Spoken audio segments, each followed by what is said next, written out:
be able to pull off the half, like just his attitude alone. Wouldn't be able to get away with that if he wasn't Inquisition. Yeah, he's handed you effectively handed you the ship, saying that he'll be working with you guys in the future. Happily enough, he'll just for the meantime be more than happy to have just a little bit of transport to this bazaar you're going to, which is where he'll part ways with you. He's already got his own transport, which, as far as you've seen, is just is something hidden in a massive box. Well, massive, I say. Yeah, it's like one of those trunks that British explorers would take around the place. Hmm.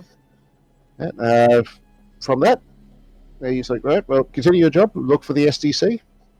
And well, when we're next in touch, I'll check on your progress. Right. The bazaar, from what you gather from the cogitators, is you'll make it by morning, as long as someone helps helps Powerlines read a map. You'll be happy to know. You'll be happy to know that earned a snake from Jess. She snaked at that. Right. Anything anyone wants to achieve or do in the meantime, apart from the obvious, rest up or anything? You've still got a few members of the old crew left. Anything you want to do with those? I got one question. Did I get all my HP back? Yeah, you'd have enough chance to rest up and heal. All right. Shit, that was something we forgot to do What? throughout Rest the and heal week. up? Well, no, we The got XP. and stuff. Yeah, I'll sort you guys out in a bit. I don't think we'll be going in combat this time. So, I want to save it. actually, I forgot who I was talking to. Combat might be a thing. I'm not Right. planning on combat. Doesn't mean it's not going to happen. Well, Billy yeah, and it I is. did not I'm distribute our XP either, so you guys are in good company. Well, Yay! we'll just treat it as is, and just remember you've got that 600, if I remember right, 600 XP to spend. Yeah, Anyone I've got a clear suggestion for is Aiki. You might want to give Reese bolt gun training. I'll help you with that. But yeah, that way you can use your bolt pistol, and hopefully, if you ever become a full-blown sister, bolters will be your bread and butter. yeah. For those who don't remember, bolters are basically fully automatic mini grenade launchers with armor-piercing tips. Yeah. Because 40k is fucking stupid in a glorious way. Have you ever tried to kill the Necron? That's a fair point. I mean, bolters are somewhat underpowered in this setting. Yeah, it's a fully automatic grenade launcher. It's like, nope, we need more. And it's a pistol? The bolt pistol that you got, yeah. But with training, you just train in the type. So, again, I'll talk you through it later. But yeah, so you just need to train in bolt weapons, and you should be able to use any, from bolt pistol to heavy bolter.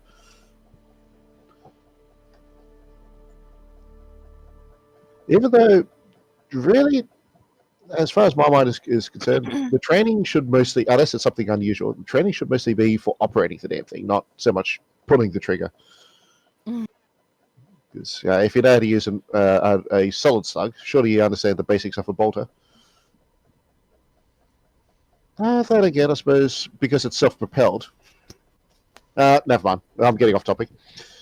After making sure his heavy stubber has topped off bag clip, whatever, of ammo, Powerland's going to go down to the vehicle bay and chuck out the new aircraft and spurg out over it. Well, you've got more than enough fuel for it. It should last you a good while. Does it have any weapons on it? At this point, it does not. It's mostly used for scouting purposes. The presence of multiple autocannons on top of your rather small land ship is a bit of an indicator of why they haven't built it for combat. The flyer. Because if it tries to get nasty, it's getting shot down.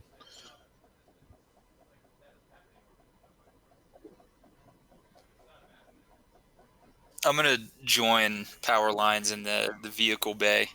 Taking a look at the aircraft, does it look like we could take any of the weapons from the land ship or from our smaller land vehicle and mount it somewhere inside of the aircraft? Well, you probably could, not so much on the wings or anything itself, although it does look like it has options for that. But I'm sure it has no, a rear bay or sliding doors of some kind. We can get a mount going. yeah, I was about to say it's Heretic.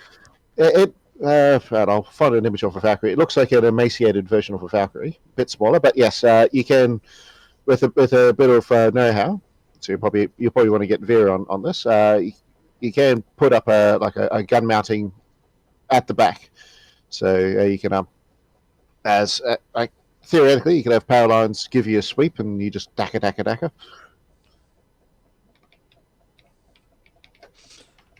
What if?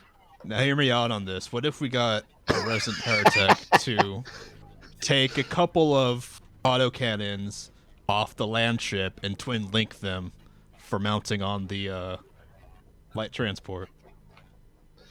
You could. I don't know if you have enough time to do that before you get to the bazaar, though. Can we get an estimate on how long that would take? Give me a tech use there, Vera. Can I assist her? Alright. Give her a +10. I have a tech. Yeah, give her a +10. Also, that's a picture of a Valkyrie I've just posted up. Imagine a more emaciated version of that. Like it's a Valkyrie that didn't eat its cereal back in the day. And it's only good for being an accountant these days. I say that not knowing if anyone here is an accountant. I do apologize. How many autocannons are on this land ship, by the way? There's the 6 on top. And then you had the one on your Jeep.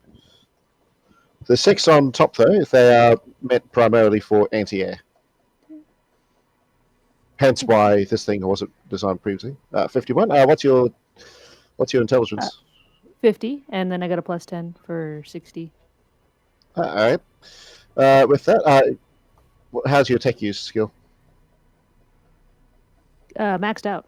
Actually, I'd say I should give you another +30. So that's actually quite a good roll in that regards. All right. As long as you keep her powered up on her stacks of choice, Vera thinks she could probably get it done in probably about 12 hours. But yeah, considering that she did take a grenade to the face, she might need some of this time to recuperate. So, are we in a position where we need to decide if we're mounting more weapons on the truck or weapons on the aircraft? Well, any weapons you take either have to come off the truck or off of the land ship itself. I vote we leave the autocannon and the mortar that are already on the Jeep there in case we need to skedaddle with it. And we take 2 autocannons off the land ship for the airship. Yeah, I agree with that. How many main guns are there on the land ship? Because didn't you say there were like tank turrets on it? 2 battle cannons. Okay. Battle cannons, for those who don't know, they're the main cannon of the basic battle tanks, the Lehman Russ. Underpowered as far as ships go, but for land vehicles like this, they have to get close to each other, but it's enough. These are also been just whatever they've gathered up and stuck on, so it's not like they've had much choice. So any objections to having Vera take 2 autocannons off the land ship, twin link them up on the airship? Not for me. If we have the time. You probably won't get it done before you get to the bazaar, but you can make a good start. Yeah, your character does need downtime anyway, partly for sleeping, partly because, well, again, he just took a grenade to the face. This might be the concussive blast injury talking, but I think I'm fine. I like that attitude. Dora's taking bets on how many woodies that power lines pops during this. Let's just say you don't want him to turn around too quickly, or he might knock you over. Oh, for fuck's sake! I looked up images of a Lehman Ruster, so I can show you an example of what the battle tanks are like. Speaking of, 270-degree firing arc, all but towards the back, because it's built like an old-style battleship on top. And I'm going to have to share this, because it's like, the fuck did I come across?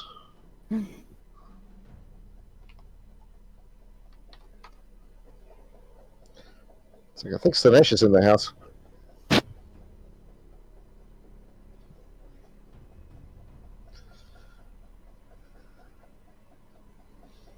That's probably Powerlines will That's be what- assisting Vera in mounting the weaponry. yeah, nice. Right, so the three of you, you're getting the lander going. I'm guessing you've got one of your new Shanghai crew members doing the steering and the navigating. Yeah, while the Vera and power lines work on the aircraft, can I pop into the upper hive shit area and root through it and see if there's anything of particular worth? Well, you could. I have to pop open a character sheet so I can remember what the base skill names are. This is what happens when you GM two very different game systems at once. Mm-hmm. I'll probably say scrutiny. There you go. Do you have scrutiny as a skill?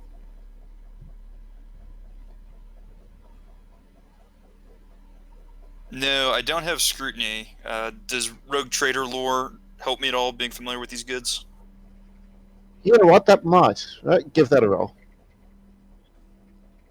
I have to tell you the information differently if you pass it. Yep, I passed. Right. A lot of it's what you'd normally expect. It's high-end foodstuffs, high-end furniture, all that sort of thing. Stuff that's very pricey and not going to be too much use to an acolyte unless you really want a pampered ass.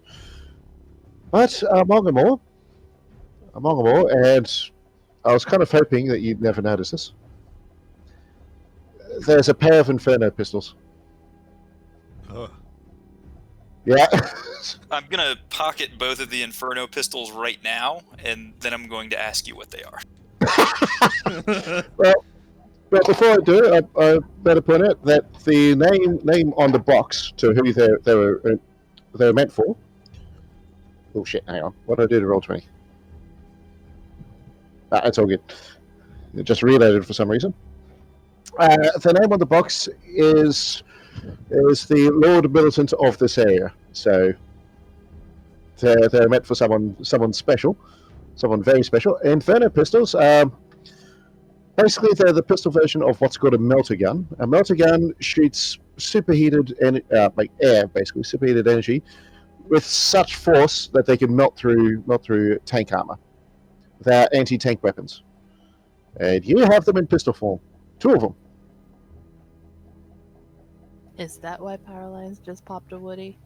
That's He's not why in the even room, but he knows something just happened. He sensed something in the Force. That's why even I'm feeling something pricking me in the back. What type of weapon training does it require to operate? They're an exotic weapon, I believe. Melter. Probably melter training. It's Yeah. on page They're not 152. exotic. They're melter weapons. Yeah, so they require melter training. Probably the biggest issue is trying to keep them fed. Yeah, Trying- good trying luck to keep finding near the- unique ammo. Yeah. Again, I was really hoping you weren't going to find those, but I have plans for that too. Is there anything else on the box or shipping invoice or anything else inside? Not that you can tell. A lot of it looks like it's in some form of code. But yeah, it's these were clearly meant as a gift. There is. Okay, do you have any law that might actually no? Do your Ray Trader test again with -10. The rogue or the Lord Militant just killed over, saying it's like there was a million bro moments going off in agony. I passed.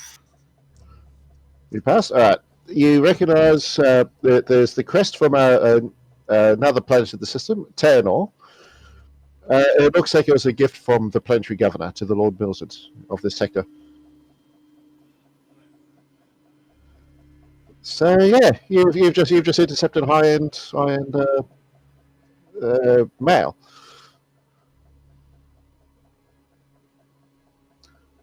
Lord Millicent is effectively one of the highest ranks in the entire sector.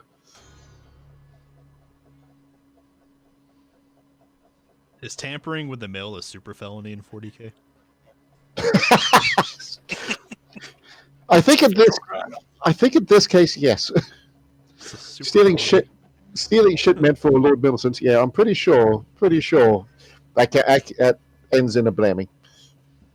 I'm gonna seal the box back up and try to conceal the fact that it was ever opened. All right, so you're not keeping them on your person. No, I'm keeping both of the pistols. I'm just gonna try to cover up that I ever opened up the box. Ah, fair enough. Why do I imagine as you were trying to fix a box up, it's like that scene from Indiana Jones with the sand, the bag of sand. All right. Well, you got two members doing tech heresy and another committing more conventional heresy. What be the sisters up to? Taking bets on how many times friggin' power lines is gonna be stroking the aircraft off. He's probably passed that from blood loss to the brain a few times. Do what you will. I've already won.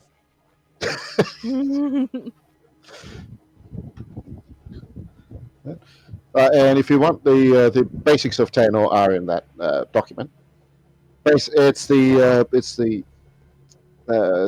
temple world, the built on a garden planet. It's the one that they keep having prophets to the emperor, quote unquote, turn up, forming cults. Then they come in and stomp the cults out. Then a bit later, they just start up again and again and again and again. They have a hard time stopping this cult from constantly popping up, even though as they destroy each cult, they remove any and all remaining evidence of it. They just can't get rid of it.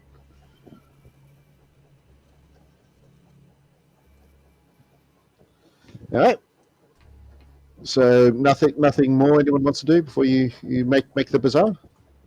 You know, Billy, it's a sad thing that the captain from last time stole those Inferno pistols and lost them before, and got shot before he could tell anyone where they went. Very unfortunate.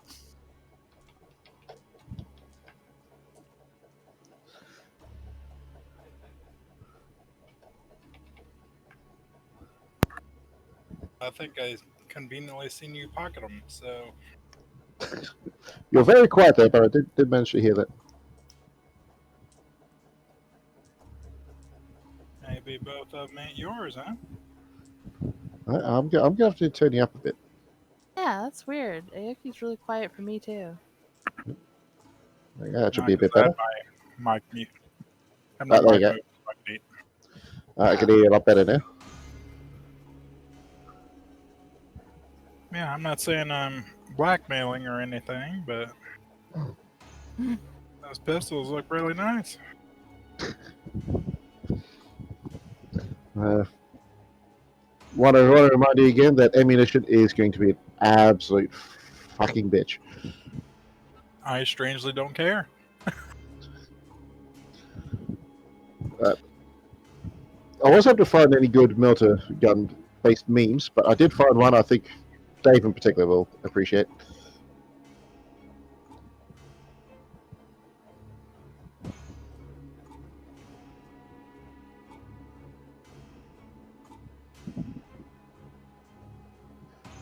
So I think sharing is caring. So I'm going to go ahead and give one Inferno pistol to Reese. Is Reese the only one that saw me completely not committing a super felony? well, up to the others. Since you didn't go out of your way to try to hide what you're doing. Powerline just passed out in the back of the Spriggan. Vera has been busy welding things to other things, so I think she's probably working on that. Probably humming to a song she just made up. Pandora's just watching hilariously. Poor power lines. So it sounds like Reese's the only one who spotted you. And I Alright, don't yeah, I'm remember gonna give anything else. Reese a pistol.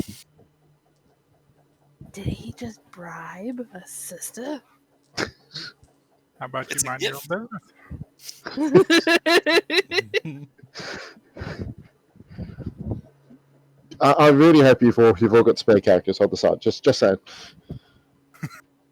I've been contemplating my options. Yeah, we got a Necron lined up. Actually, I'm kind of thinking, based on how I like to fight, which is I don't like to fight. I'd rather hide and talk my way out of things. I'm gonna go ahead and give both Inferno pistols to Reese, because I think she'll be able to put them to better use than I could anyway. Or just kill you later about them. She'll probably see a bug, go, oh, I don't like that. Take a shot, and next thing you've got a hole in the side of your landship.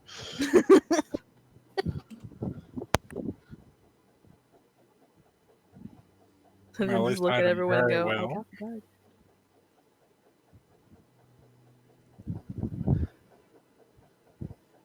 I'm kind of shocked at. Because I think now he's giving me both pistols so he can conveniently say, "Oh, look, she's got this pistol." You brought So this kind on of plays yourself, the sir. blame on me. Rude. Rude. Has a bit of a visual. Hang on. Looks like I'm going to have to save it to my files and then post it. Give me a second. I did find a good visual cue on what a melter looks like when it's in effect. It's a tiny image. Do you want some? Well, I'm just eating two because I didn't. So yeah, it just spews forth energy so hot it melts through armor.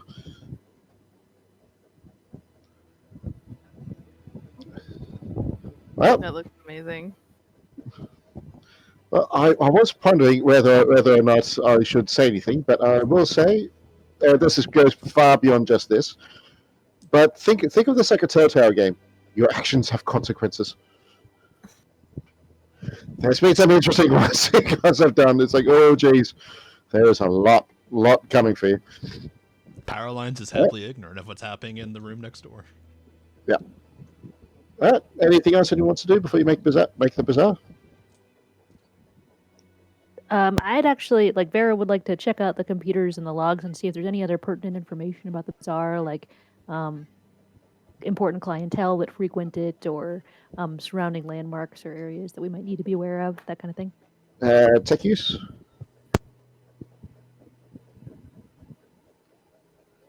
Got a 34, and I need below 80. So yeah, that's well below what you need.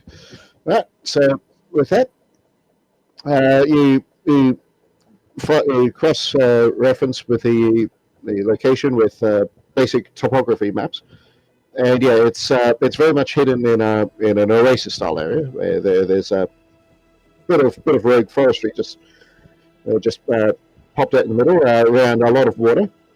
The idea being that you can get in fairly easily enough, but if for whatever reason you need to get out, there's going to be that much traffic that it's a bit of a murder hole if you're not careful. Beyond that, you do come across with the code phrase to identify that yes, you are there to trade. Beforehand you're relying on your remaining crew to remember that. I'm very very glad someone thought maybe we need to look at that ourselves. From that, you also find that yes, they actually do have a contact who claims to be trading with a rogue trader, but there's a few notes from the ex-captain saying that yeah, he thinks he's full of shit, but he's got the money, so who cares?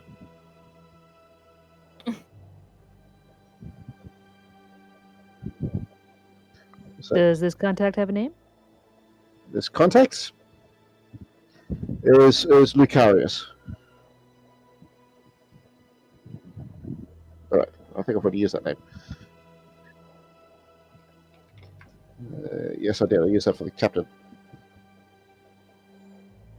Marcellus, that was his name. Mycellus? Yeah. Alright. Maybe they would have bonded over having the same name. They could have been besties. An easy way to do 40k names is just think Roman. Right. So with that knowledge, you can choose your way of ingress, and I'll also give you the opportunity to find a better, for lack of a better term, parking spot. Well, probably still be called mooring, even if it's a land ship. So if something does happen, you need to get in a dodge. You've got a better chance of getting out without being stuck in a traffic jam. How many other land ships are there here? From the look of it, there's enough space for at least 13, 14. It's a smaller bazaar. How many are coming, no one knows. Alright, well, someone else needs to park this because I don't know how to parallel park. And I can't drive stick.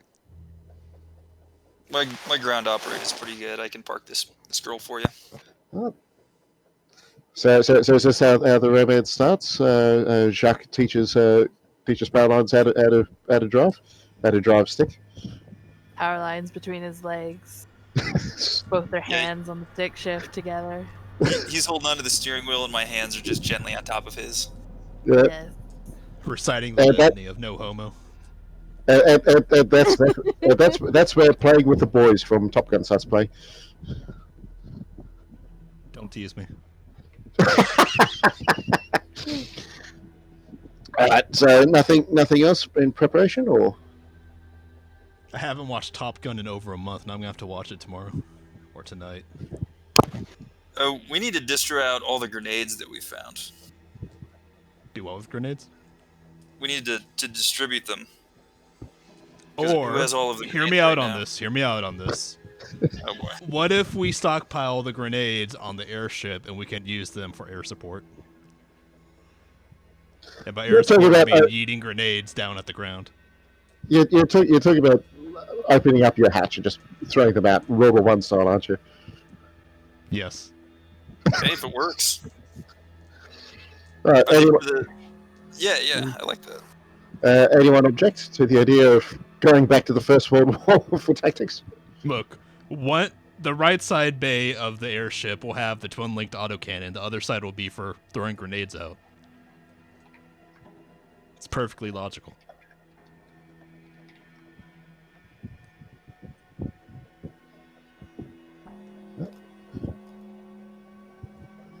Anything else?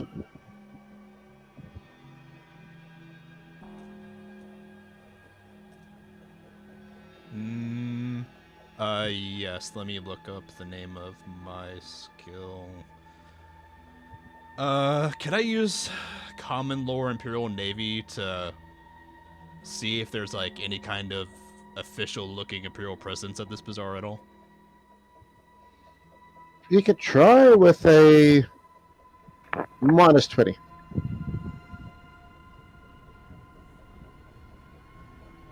Alright, I need to roll below 13. I'm feeling good.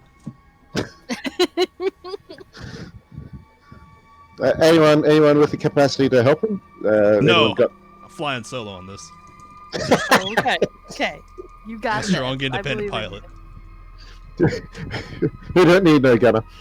37. Nope.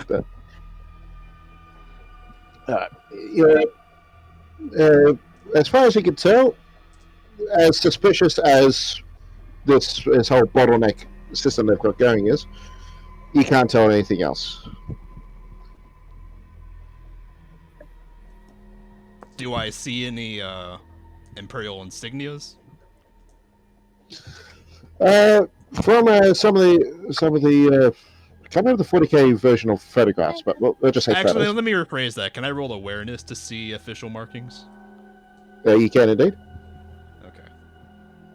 So that is perception. I need below 40.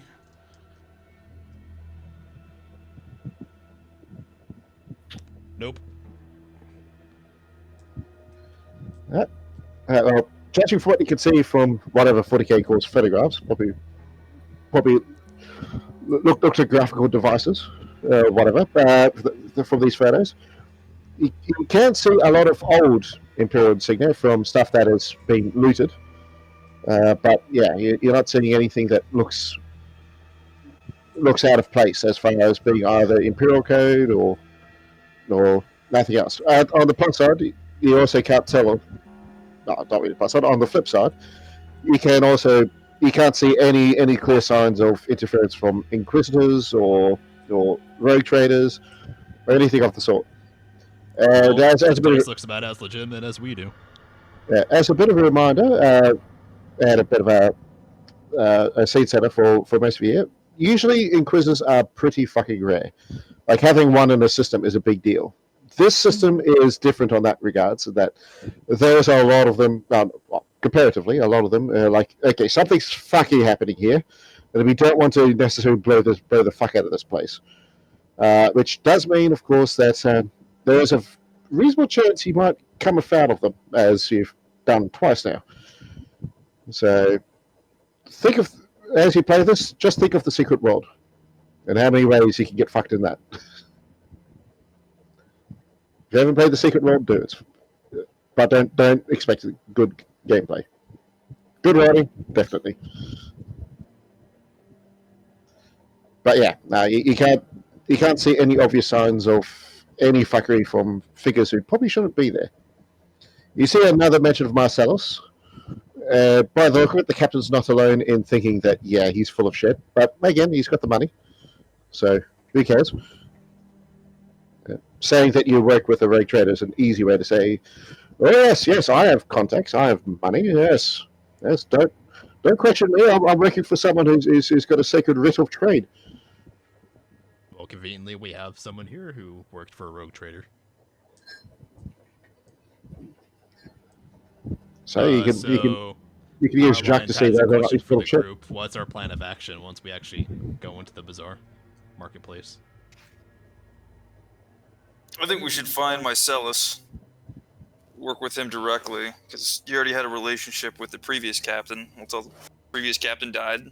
That's true. He tripped on an arbiter's pistol. He had a heart attack in the face. Exactly. Or maybe we could split up and I can go talk to Marcellus with some people and other people can investigate. I don't know, I just think Marcellus is the best route. I'm gonna have to.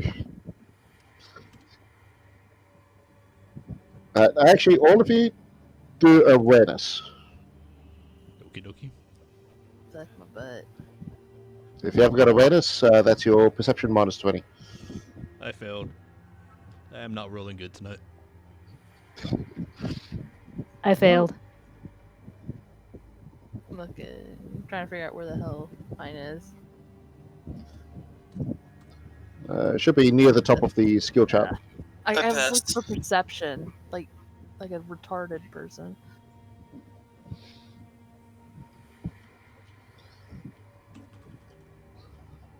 Alright, so Ricky, did you roll? Or?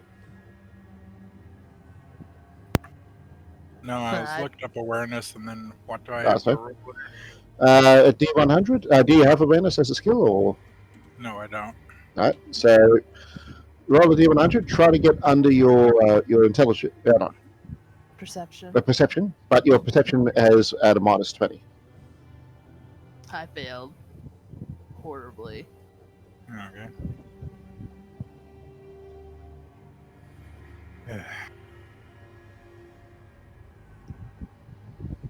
Yeah.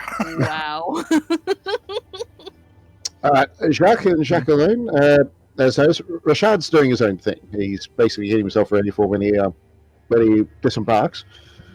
But one thing Jacques does notice is that he's ditched the arbitrator armor, the very obvious I'm an Imperial agent look, He's got it on a duffel bag, and he's wearing what looks more like the 40k equivalent of a sheriff. He's got the long coat. He's got some armor, padded armor underneath, that sort of thing. But yeah, Does he have there's a big no. arm? He does have a big iron. But yes, he effectively doesn't look like an arbiter at all. Now, do with that information as you will. Was he headed towards the market? Yeah, he's gonna be separating with you guys once you guys get to the market. You put Okay, that yeah. bolt gun down. Where are you going to go from Martian Red to Martian Dead?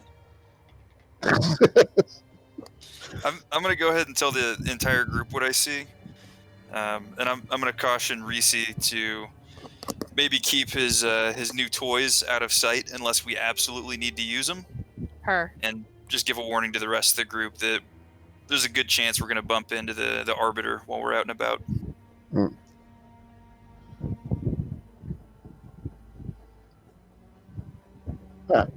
Interesting reaction there, but no. So, you're all good and ready? I'd like to suggest to the group that we bug all of this expensive stuff for resale here just to offload it and to make some money, see if we can buy some useful gear. One, we should find the keys for the land ship before we go outside. And two, how many hours are left on fitting the guns on the airship? How many guns on the airship? Are you still fitting guns, sorry? How many more hours are left on us fitting the 2 autocannons on the airship? By the time you make it to the bazaar, it should be 3 more hours. Okay. And yeah, I don't know about you guys, but Power Lines never came across any keys for the land ship to make sure people don't just walk up and steal all of our cargo. Do you think maybe we should leave people here to guard it? Because we just have a bunch of mutinous conscripts left on board. Yeah, I don't trust them. They seem like nice guys. Well, you could always see if there's a way to lock the ship. But of course, I mean, there's a giant hole in the side, so. that's been patched. But yeah, it could easily be locked out. It could, if someone knows what they're doing, they could break through it again. You don't want to be hit on that part of the ship again. Was I successful in doing what I wanted to do earlier?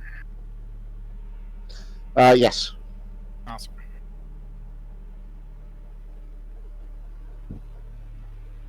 So a tech use to figure out how to properly lock and unlock the ship. Mm-hmm. Yep. That would be, of course, your resident heretic. Yep. 73. The question: if we all leave this ship, what's to prevent the people on it now from driving off with it? How many of them and how many lockers do we have? You have enough lockers. There's about 5 left, if I remember right. Yes, there's about 5 left, and yeah, you have enough lockers. Yeah, they're a locker each. All right. So, anyone want to help me wrangle up the crew and stuff them in lockers? Why don't you and Vera just stay, and you can continue mounting weaponry on the aircraft, and you can disarm our crewmates and make sure they don't run off. Okay. I'm fine with staying behind. It just seems like an easy solution, and then the sisters and I can go dig into the market, and if we need help, maybe we can find some radios or something to call to you. Yeah, I have so the most charismatic character is taking the 2 characters that are like 0. I mean, unless you want me there to scream at people. I mean, that has its own charm. It's worked. Intimidate's fucking handy for a fighting type character. It's one thing I could verify. Yeah, I don't know. What do you guys think? I'd rather go because I have some experience with rogue traders and negotiating. Who here wants to stay? Well, my main thing is, what are they going to be like when 2 sisters show up? Mm,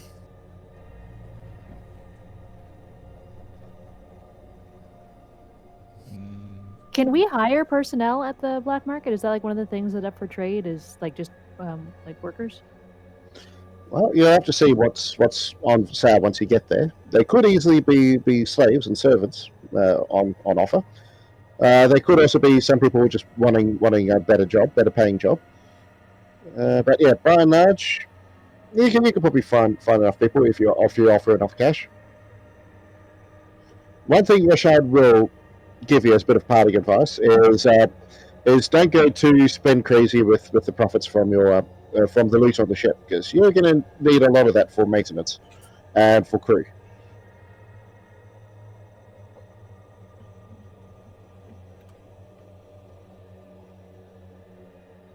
So if we got rid of the mutinous crew and then hired on like a skeleton crew of people who were actually in our employ, would that be good? What do you guys think? Sure. all right. What will we hire them on with? I was thinking the proceeds from the loot. Okay. Or we can enforce our own tyrannical rule over the current crew. Save some money. I'm in favor of ditching the current crew one way or another. Well, you're not earning many favors from them by stuffing them into lockers anytime you leave. It kind of builds resentment, yeah. Well, maybe this is a them problem if they would just be a little more trustful. I mean, Well, they just fed it that for the last God knows how long they've been servants of the Inquisition. once They've again, been that falls back onto the them problem. well, there's one benefit of buying slaves. As long as you keep them fed, you don't have to worry about paying them. True facts. All right, so at the market, we want to purchase some slaves, maybe 5 or 6. We need a magic plans widget for the Inquisition.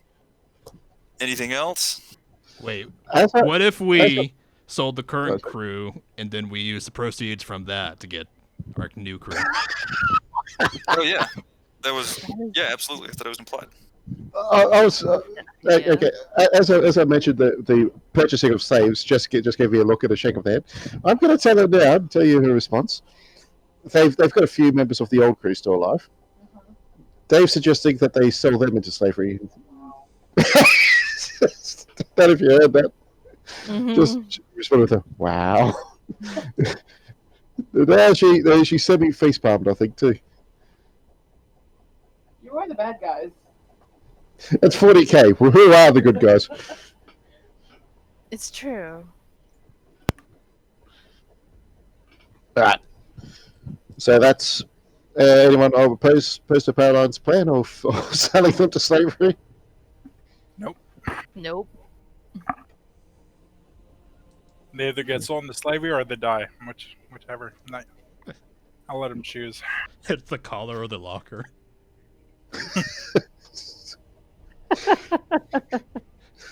I'm thinking I need to rename this campaign. Collar or the locker. So Also, sorry? I was eating, so I couldn't really say much. Mhm. But I wouldn't mind staying behind if I can get like maybe 10 minutes in the bazaar. Why do you need 10 minutes in the bazaar?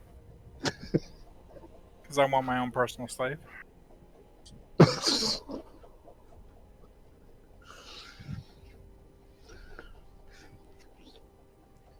Are you Okay.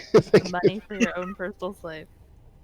You know, I I'm could just use gonna an take ammo some bearer. stuff and sell it. Maybe I should go in too. I could use an ammo bearer. Help me reload.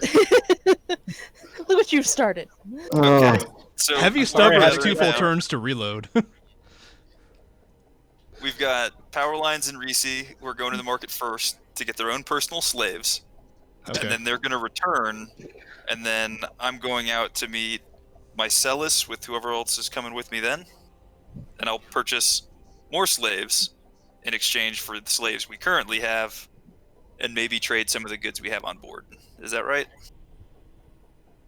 Sounds good. Sounds to me. right. Yeah, Yeah, sounds right. sounds good. All right. Do we have radios or anything like that, so you guys can call us at the market if you have issues? Power Lines has a radio built into his helmet. You all have microbeads at the very least, so you can receive transmissions. Whether you can give them, I've got a That's- data slate that can display, record, transmit, and receive. yeah, that's basically a tablet. But you could probably send word via that. And while So, Power should Lines also is out in be- the market, I'm also going to look for more heavy stubber ammo.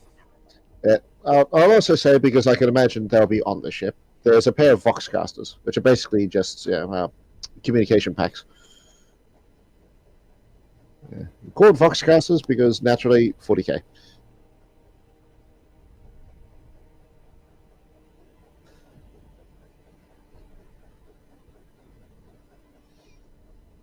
All right. Cool. Any other changes? You're going as you are. Yeah, right now.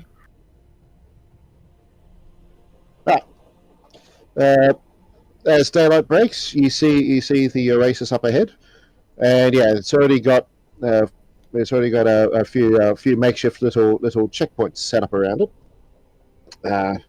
made with all sorts of weapons, including las cannons. For those who don't know, las cannons, these are not civilian. These are ramshackle ones. They're not as good as what you see in the Imperial Guard, but yeah, they are made specifically just to go straight through armor. They don't make a bang, they don't make a boom, they just go zoom, straight through. As you get a bit closer, they'll ask for the code phrase, which I imagine you all transmit, that Vera's found it. They wave you in. As you go in, you're obviously still there early because there's only about 8 other land ships. Most are definitely much bigger than yours. Although there are 1 or 2 that look like they're little radar ships. As you make your way in, and more, and then stuff your soon-to-be ex-crew into lockers for the meantime. So first off, it's Reese and Powerlines going out. Yeah, Power Lines is going to first look for 2 types of heavy stubber ammo, and then go for the ammo bearer. As you're about to leave, Rashad makes his last appearance. Still pushing along that bloody box. It's got some a couple of the grav harnesses, so it's effectively hovering off the ground. He looks over both the sisters and says, "You might want to put something on, loves." And with that, he's off. He doesn't stick around. He's got his own shit to deal with. I just find like a cloak or something, try to put over my armor. Mm-hmm. You're not wearing the heaviest armor, so you can do that. Yeah.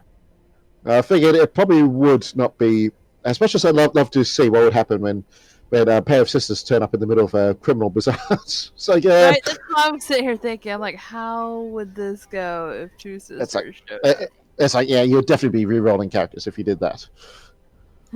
Or would we? You would. We'd just be fighting new bazaar because everybody would be dead. Other than their armor, though, they don't have any like distinguishing characteristics, right? No, they're not full-blown sisters, so they don't have the fleur-de-lis tattoo on their cheek. And yes, fleur-de-lis, Dave. I heard you say fleur-de-lis the other day. It's French. Sorry, I had to do that because I'm an asshole. But they don't have the white bob hair either. Well, they've both said as much. So as long as they keep their armor covered, and they can behave themselves because they are sisters still. That's the biggest issue, is trying to get them to behave and not lose their shit because they see heresy.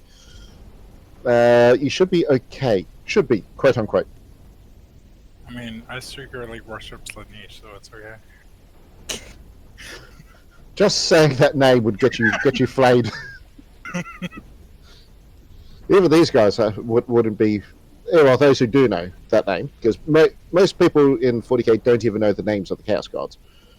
because knowing that name is one step closer to falling to them. But those who do, like, yeah, don't bring that shit on us. We're just here to loot and kill and rape. We're not just because we're into that doesn't mean we're into Slaanesh.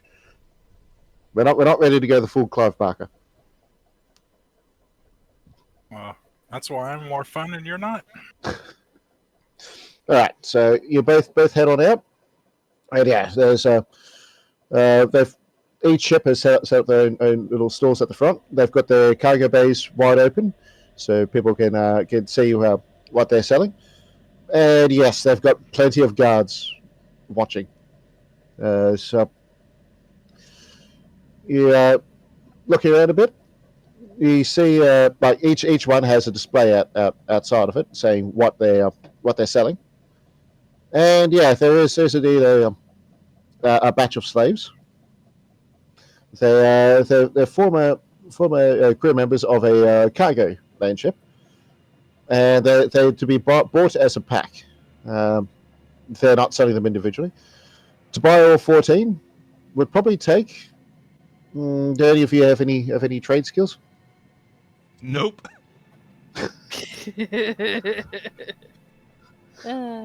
Well, trade is called something else because trade is just like a workman trade. There's something else you use. Commerce is the commerce. That's it. Yeah. Does anyone have commerce? Nope. I don't think I've ever seen anyone take commerce ever. Yeah. I've got some commerce. Yeah. So you might want to wait for Jacques to handle that, and and hope he's willing to part with 2 of his brand new slaves.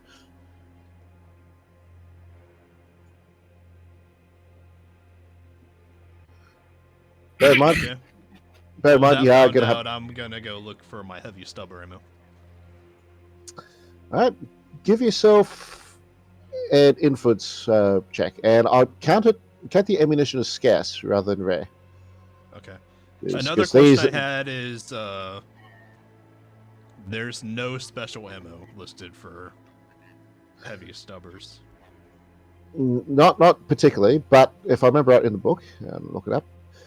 Any of the ammunition that is listed for auto guns, I will count as heavy stub as well. Because I remember asking that of you when I had my heavy stubber character. Yeah.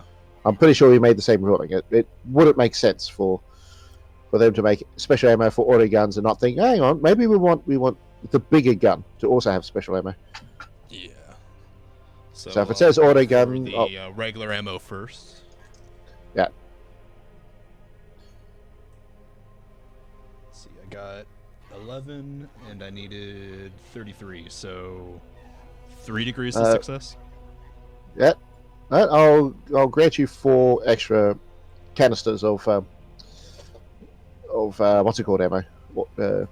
Heavy stubber. Heavy stubber. Yeah. Yeah. Special ammunition. Well, it depends on which one you're rolling on. I'll let you know any modifiers beyond its availability. Man stopper is the big one. Oh, I would have fucking loved those with Lucine. Those are Man listed stopper. as scarce. Yeah, because you're getting them for a high caliber. Count them as rare because you have got an easy chance of getting them here. Is Man that stoppers a negative of 10?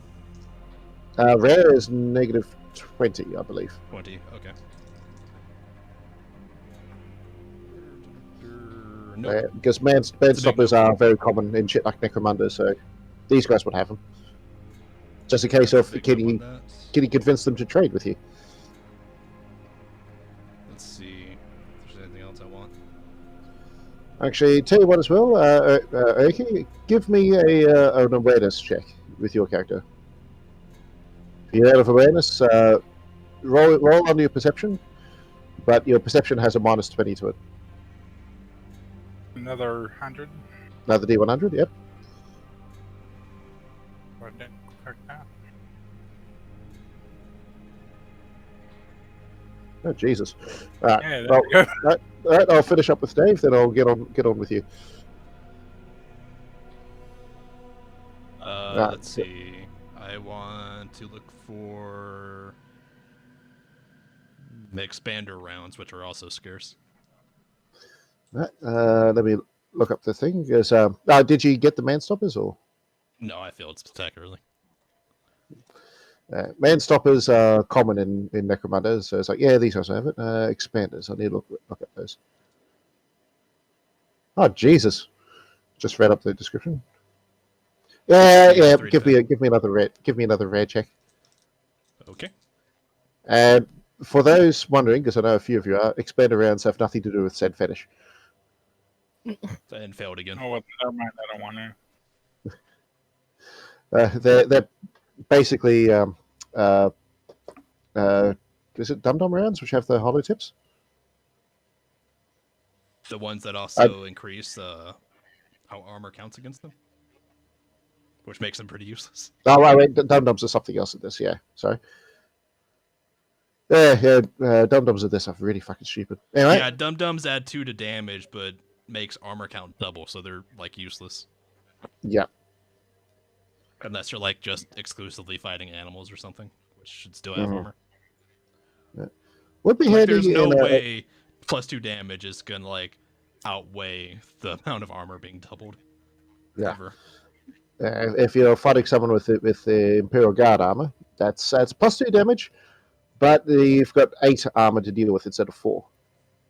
If you're fighting someone with no armor, you either need to run or you shouldn't be wasting your ammo. Yes. All right. So with that in mind, that's power lines more or less sorted. Reese, you found there's one heretic on one of these ships who has a little servant girl. It's probably just barely past the age of 18. Unlike the crew of 14, the safe crew of 14, this one's been well and truly broken in. Are you going to try to make an offer? What race is she? Human. They'd all be human. Just checking. It's after you after a felon a day. So I've seen some of these races in here, and I don't know about. If they're not human, they'd be subhuman. Which the 3 main ones are felonids, which are cat people, which have no official art. Abhuman, sorry. Ogrins, which are big beefy boys and girls, and ratlings, which are hobbits, for lack of a better term. I don't know. Would the non-human one or subhumans be cheaper? They would be, but they're also not common outside of the Imperial Guard. All right, just yeah. Those abhumans are only kept because they're useful. Besides slaves, are there any just like mercenary types to hire? There are, although you're probably going to have to get some profits from your stuff before you can really have anything to offer them. I'm just really looking for an ammo bearer. I don't need anything fancy. Do me awareness. Okay. Let's see. I got. Well, I imagine Reese needs a bit of time to figure out what sort of offer they're going to make. Are you 8? So, Jesus, fuck. So that's 5 degrees of success. Yeah. All right. You find yourself amongst all the guards there. There's one who clearly looks like he's had enough. He's just had a cheering out by the captain over something ridiculously fucking minor. It's basically he had his lasgun safety catch on, which is like, yeah, that's what you're supposed to do when you're not in an actual fight. But the captain decided, no, we want to look tough and mean. You have that safety off at all times. Yeah, you offer him a wage. You could probably get him on your side. Okay. I'm going to have to get you details on this guy later because I had none. I wasn't thinking stupidly. I wasn't thinking. Yeah, they are going to try to recruit people and slaves. I was thinking at most you'll recruit just some basic NPCs for the ship.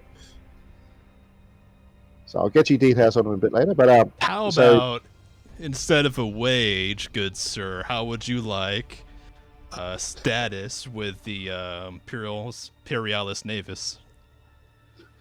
For a second there, I thought you were going to say instead of a wage, how would you like to get intimately familiar with the insides of a locker? So when I don't need you to be my ammo bearer anymore, you could go on with Imperial Navy ship, a real ship, and have a good life there.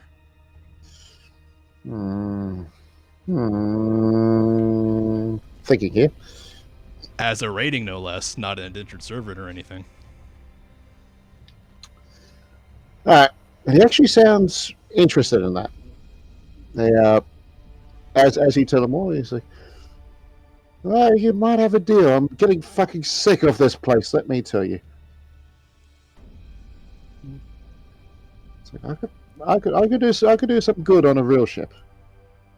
All right, sir, you're on. With that, all right, perfect. You'll work for me for a bit, and then when I don't need you anymore, you can go on. I'll set you up with a solid ship. Right, sounds good. You get the basic feeling from him that he's at the point where even if this is just a trick, even if you're going to take him out back and shoot him in the head, he's had enough of this place anyway, so he's willing to take that chance. I'll treat him light as long as it doesn't skim ammo off the top. Skim ammo? What do you think this is, Metro? Are you telling me there aren't Imperial worlds like that? Oh, there would be. This isn't one of them, though. They've got pretty good trade here, just most of it's illegal. The campaign is young. You don't know where we're going to go yet. This is true. I stupidly didn't think you'd be after slaves, but yeah. Not just after them, making your own. How we started, how we ended up. Yeah. Why do I imagine this is going to be Saints Row in the 41st millennium? Potentially. Wait, do we get dildo bats? I was just imagining Pandora screaming while waving around a chainsaw equivalent of one. Yes. I approve. Right. So with that, Aki, any ideas on what Reese might offer for this for the server girl? It looks like her main purpose is mostly just to assist the heretic. One question. Mm-hmm. Those cyber eyes that I took, did I break them? Yeah, because you just ripped them out. I was saying as much at the time. It's like you want Vera to take him out surgically? He's like, no, I'll rip him. I was like, okay. Now, are they? Can you notice that they're broken? If she looks and doesn't pass as a scrutiny test, she might. Oh, you're talking about the heretic. I see what you're doing. Yeah.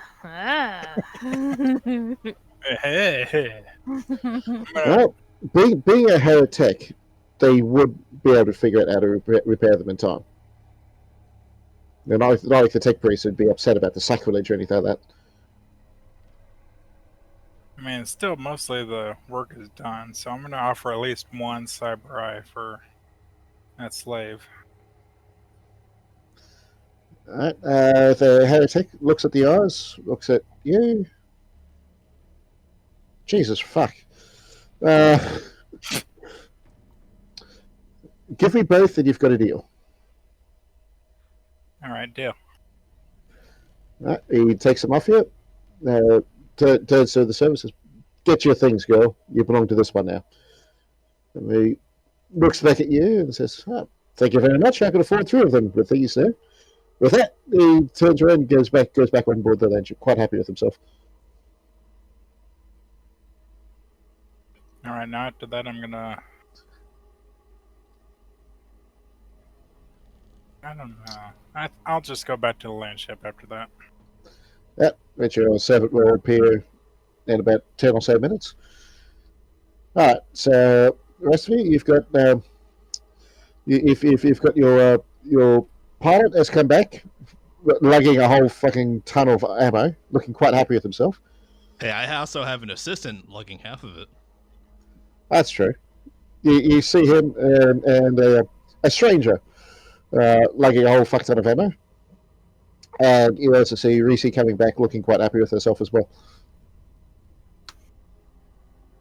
Right, so I assume guessing, after this session, we'll look at the only war rules for having one of those, whatever they're called. having a loader. Yep. Yeah. Yeah, the heavy weapons stripper. That's for those who know, Only War, which is a spin-off of Dark Heresy, where he plays the Imperial Guard. Most classes come with offsiders, NPC offsiders, which in hindsight probably best we didn't play that. As I was thinking either Dark Heresy or Only War. Probably best not to, because I can only imagine what you fuckers would do with your NPCs. But yeah, the heavy weapons stripper, one of the NPCs they can have is a loader. So that's effectively what Dave's got there. Right, so I'm guessing that's Pandy and Jacques off and about. Is Vera going anywhere Carolines too? will tell Jacques about the slave deal they found. Although you could probably find better if you look. Or talk your way into a better one. Okay. Without getting like too much into detail, is the ship supplied to the point where I don't need to get supplies now, or do I need to work on fuel, food, water, or like whatever while I'm out as well? The generator is effectively nuclear, so it can keep itself going indefinitely. Food and ammunition is going for a while. But yeah, over time, you will need to worry about food. You will need. This is what Rashad was worrying about. You will need to worry about food. The more you use your guns, the more you need to worry about ammo. How many repairs. How many slaves do we currently have stuffed in lockers?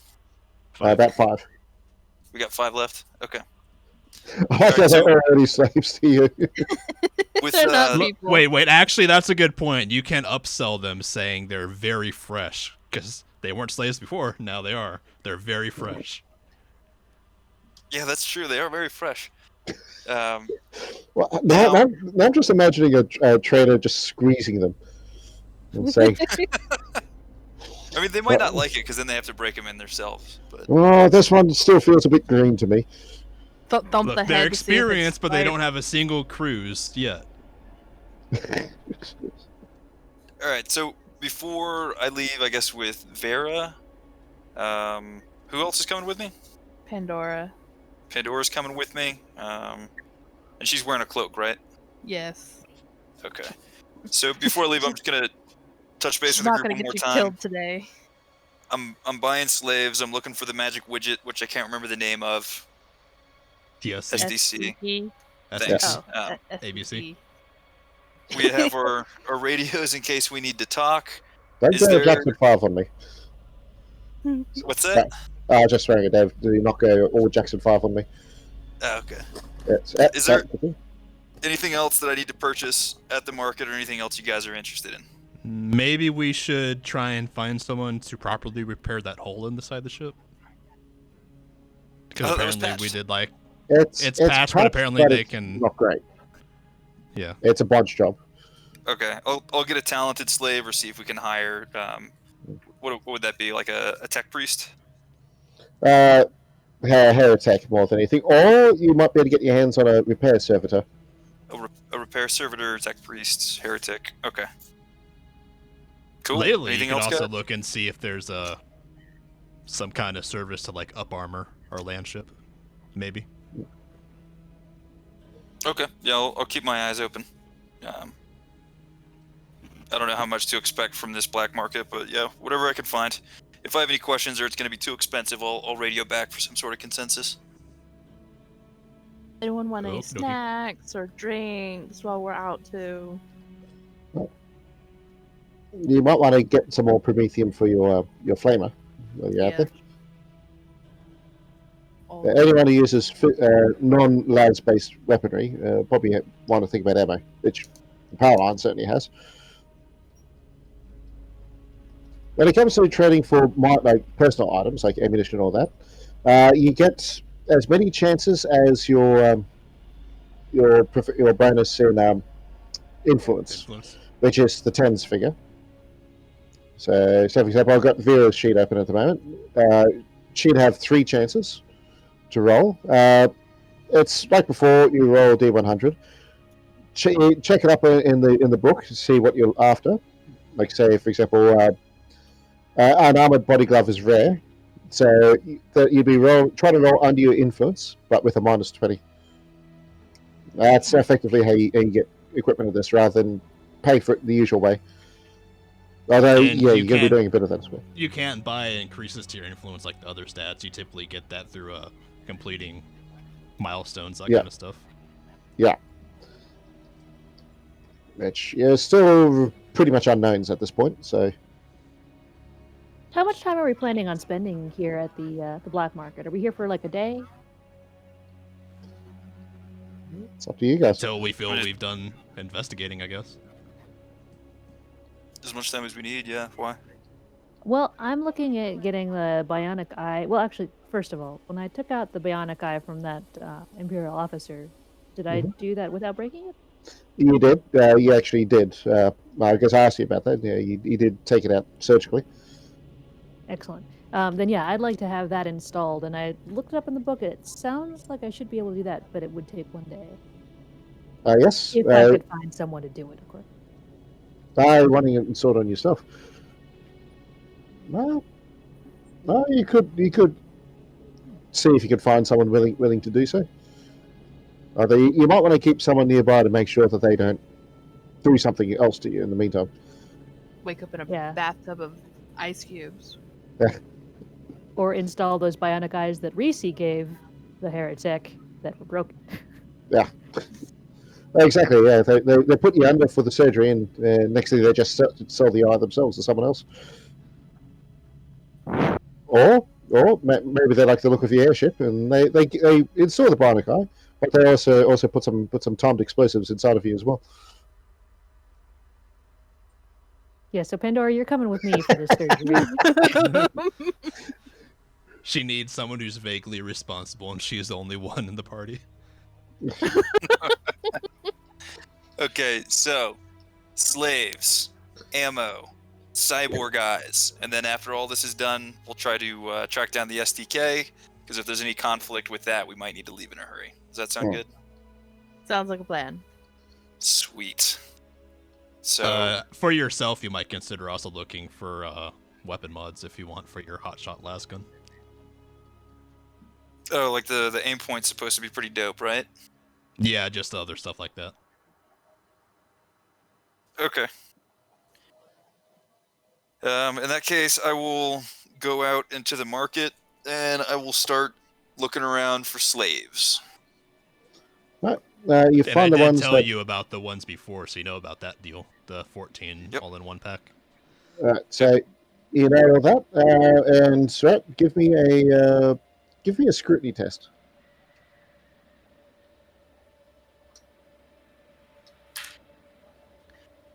I failed. How? There is one other group of slaves, but they are high-end ones, and it's you're hesitant to think that you could afford them, even if you put all of your sales from the upper hive crap. If you put every single throne you make from that into the sale, so you might be stuck with those 14. The 14 though do come with explosive cobbles. Ooh, fantastic! They're still being trained, so they have to have that incentive. Pandora makes gimme hands for the remotes. I'm gonna go try to talk to this kind of feels weird to say, the slave owner. Mm-hmm. And I'm Welcome to 40K. Yeah. I'm gonna try to charm him and get on his good side, and offer the 5 slaves that I currently have as part of a bargaining deal. And I'm gonna really sell the fact that they're already combat trained, they know how to operate surface vehicles, and they're a cohesive team. Very well trained, very obedient, excellent slaves. They are also very compact. Very compact, yeah. Don't take up much space at all. You can fit them in the overhead compartment if you push hard enough. Can I get any sort of roll to charm to help affect the price before commerce? You can do it. Well, that will act as a bonus to your commerce. Because it's only 5 of them, give me a.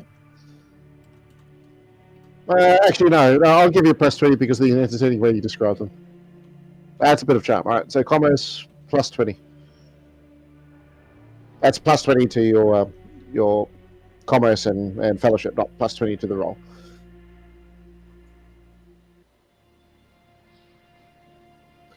Also, well, I want to point out, while the D&D player base is arguing over whether or not orcs are a racist stereotype, it's like you want to buy some slaves? Yeah, fucking go for it. All right, I super passed that one. All right. Well, with that in mind, if it's a really good one, he has a bit of a chuckle at your explanation. And he says, "What? I tell you what. I don't usually take ones that fresh because we have to train them. But well, considering you're also taking some fresh ones." Is Pandora with him at the moment, or? Yes. It looks over at Pandora, not realizing she's a sister. He says, Tell you what. An afternoon with her, and I'll let you have them for nothing more than just the 5.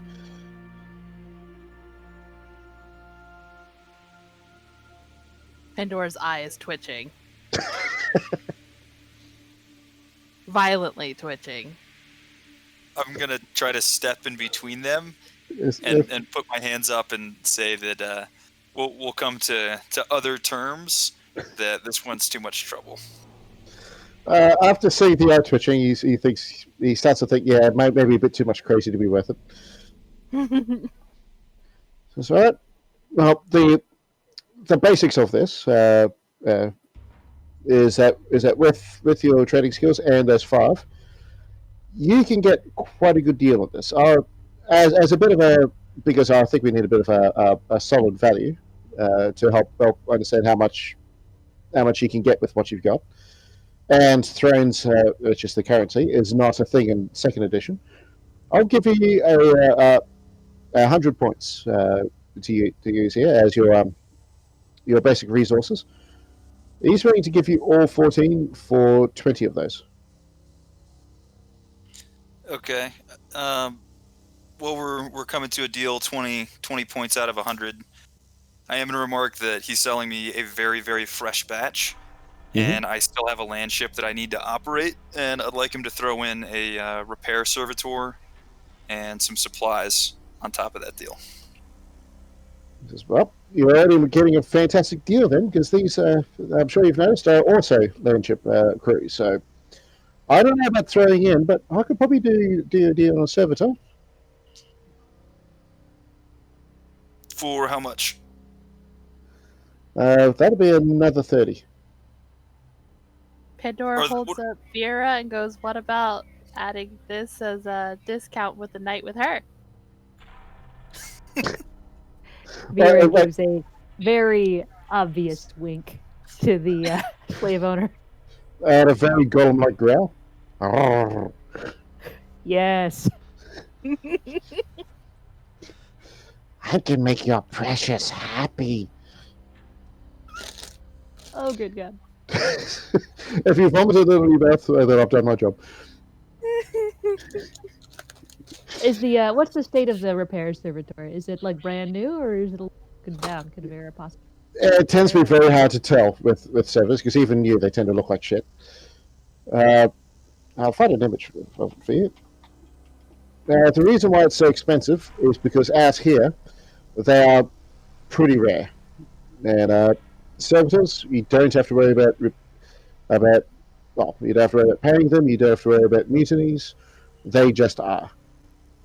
And the fact that repair servitors in particular, they have a fair bit of knowledge in what's left of their brain on how to repair. Yeah, they're very heavily sought after. I don't know how long it'll be until next time we go back to the proper Imperial place we started from, but I imagine we can bully someone there out of a repair servitor if we really wanted to. Yeah, I think spending half our resources between the slaves and the servitor is too much. I think the slaves are probably enough. I'll post up an image of an average engineering servitor. I gotta say, it's always a bit hard to tell whether they're fresh or not. Because, well, they look like that. They're all zombies. Yeah. But Pandora's still offering Vera here. Look at this little thing. Surprised the price isn't going up when you do that. He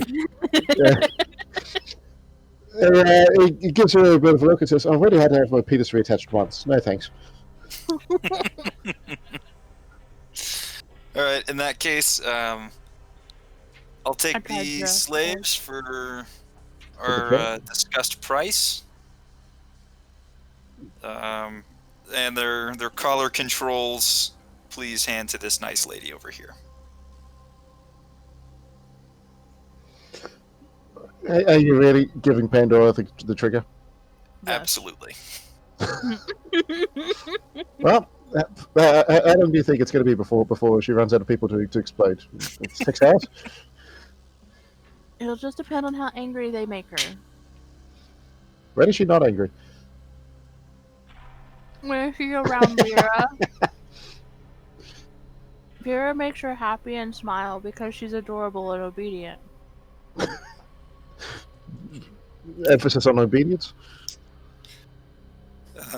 With the so is the deal complete? Are the slaves ours now? The slaves are yours, and he's got a couple of his guys leading them over. Okay. Now that we're trading partners, I'm gonna ask him for a recommendation. Somebody who can do cybernetics and cyborg eyes and stuff like that. Maybe one of his friends that could help me with a discount. Give me a charm. Pass. All right. He thinks a bit. He's like, "Well, there's actually someone on my ship. He can offer you that. That deal's between you and him. So go nuts." He points you in the general direction, and as you decide as you go.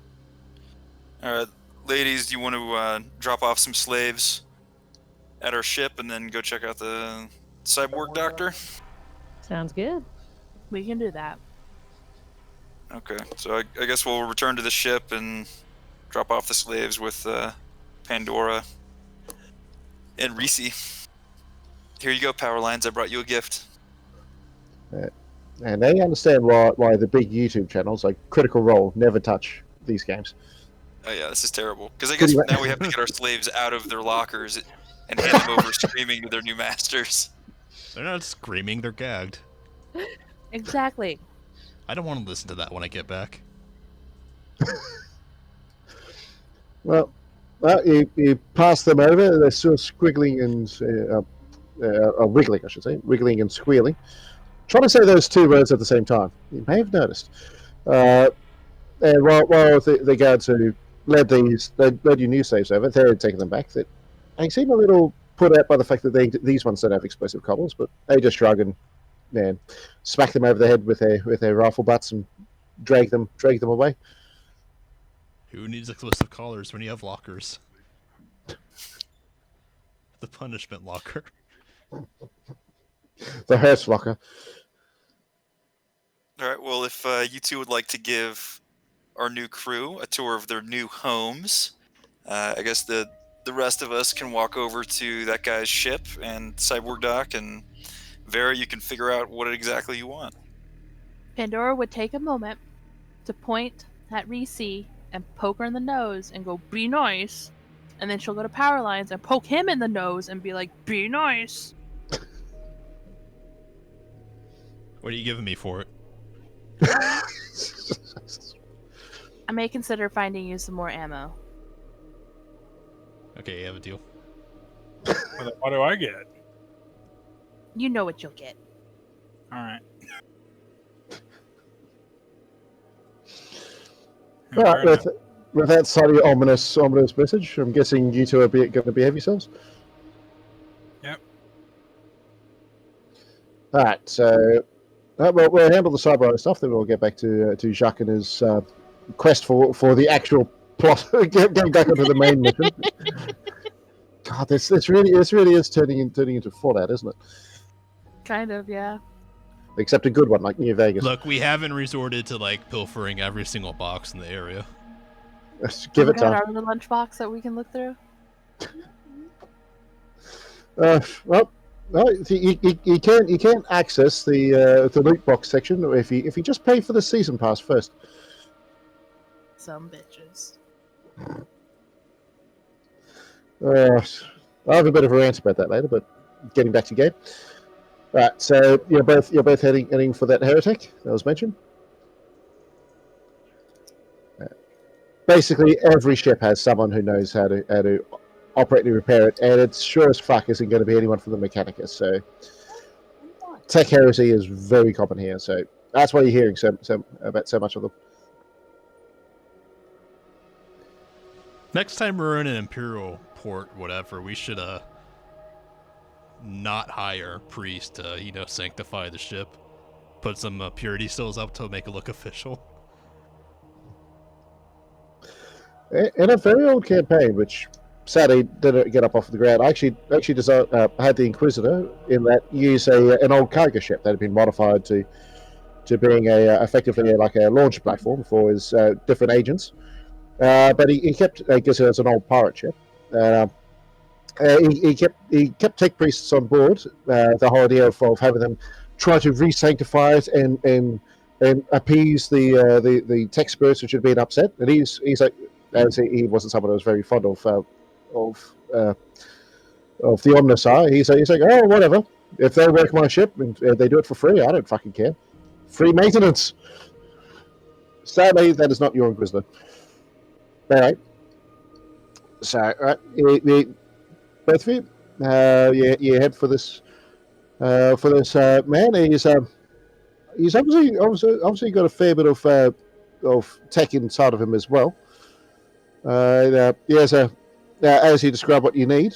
He has a bit of a chuckle and says, you haven't got around to doing it to yourself yet, have you? You'll get there.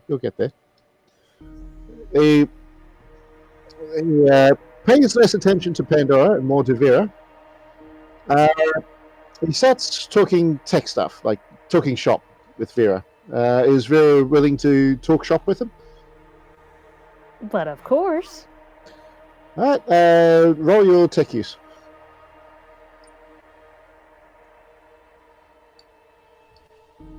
I've got a 6. Oh, Jesus. All right, well, with that in mind, give me a second. Apologies for all the pauses, but a lot of this stuff I have to fly by the seat of my pants because I've got no fucking clue what you people are going to do half the time. I can only prepare so much.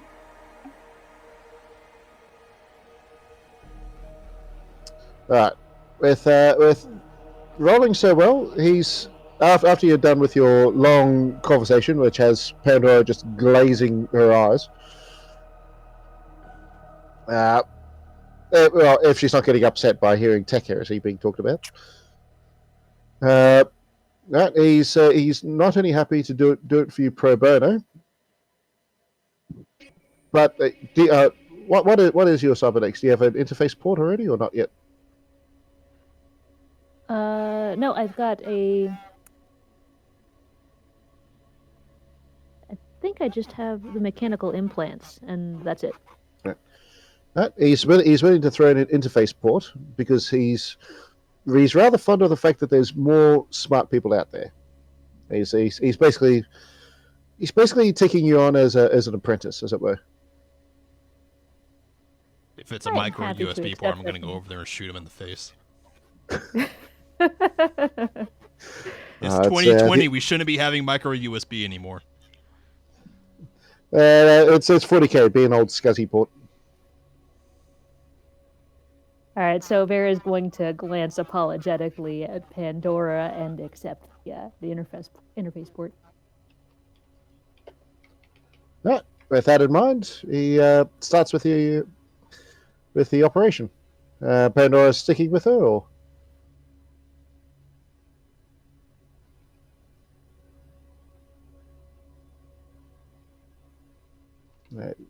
Still there?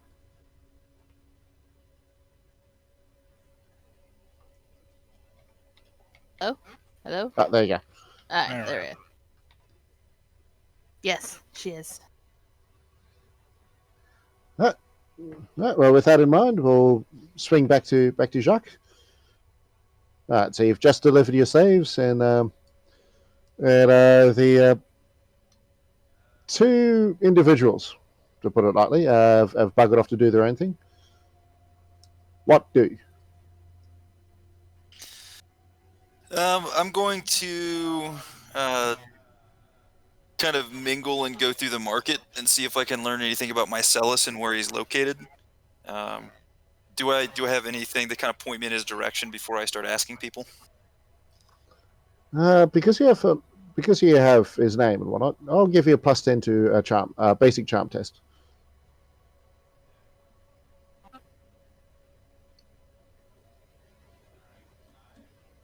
Okay, it's a pass. Right. Well, with that in mind, they give you a bit of a poke. Sounds like he's with the he's currently with the clan who organised the bandit clan that organised this bazaar. They just say, I'll ask for him by name, they'll let you through. Because if you're going to start shit there, then you're a fucking idiot. You deserve what's getting to you. Right. Okay. I'm gonna radio to Pandora, Power Lines, and Reese. Let them know where I'm going. So if they don't hear from me in a couple hours, they know that I need a little bit of help. Maybe some sneaking around, maybe some rescue. Probably I'll just die where I am, and then I will go ask for Mycellus and ask to speak with him. I promise to be good, so I can help. The code phrase, if you need help, is banana hammock. Not budgie smuggler? Got it. Pandora's watching heresy happen.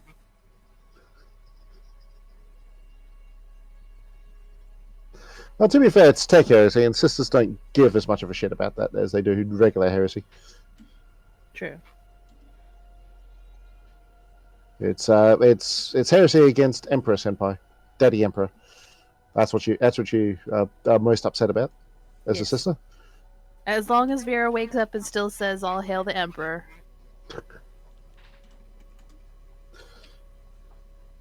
She Oh, hell yeah. she doesn't wake up and start just making burbling noises because something went wrong during the surgery. Pretty much. Free servitor.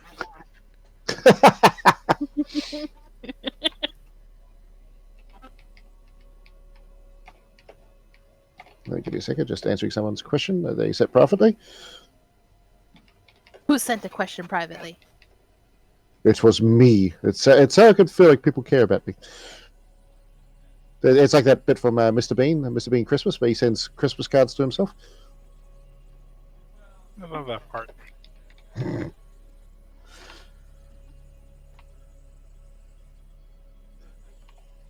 Anyway, so you've got your plan, your code phrases, all that sort of thing sorted. And are you going in by yourself? Yeah, I'm gonna go ahead and go in alone.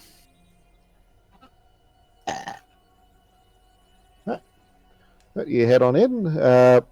Sure enough, as you were told, the guards. It's at one of the biggest land ships. Like this is one that is like at least 4 times the size of yours. It's effectively a skyscraper on its side, just bristling with guns. Yours is fucking tiny in comparison. You mentioned to the guards outside that you're after Marcellus. No, Martellus, sorry. Marcellus is someone else entirely. Martellus, they wave you in, but as you're about to go past, one of them puts their hand on your chest and says, "We're going to have to check you first, Chief."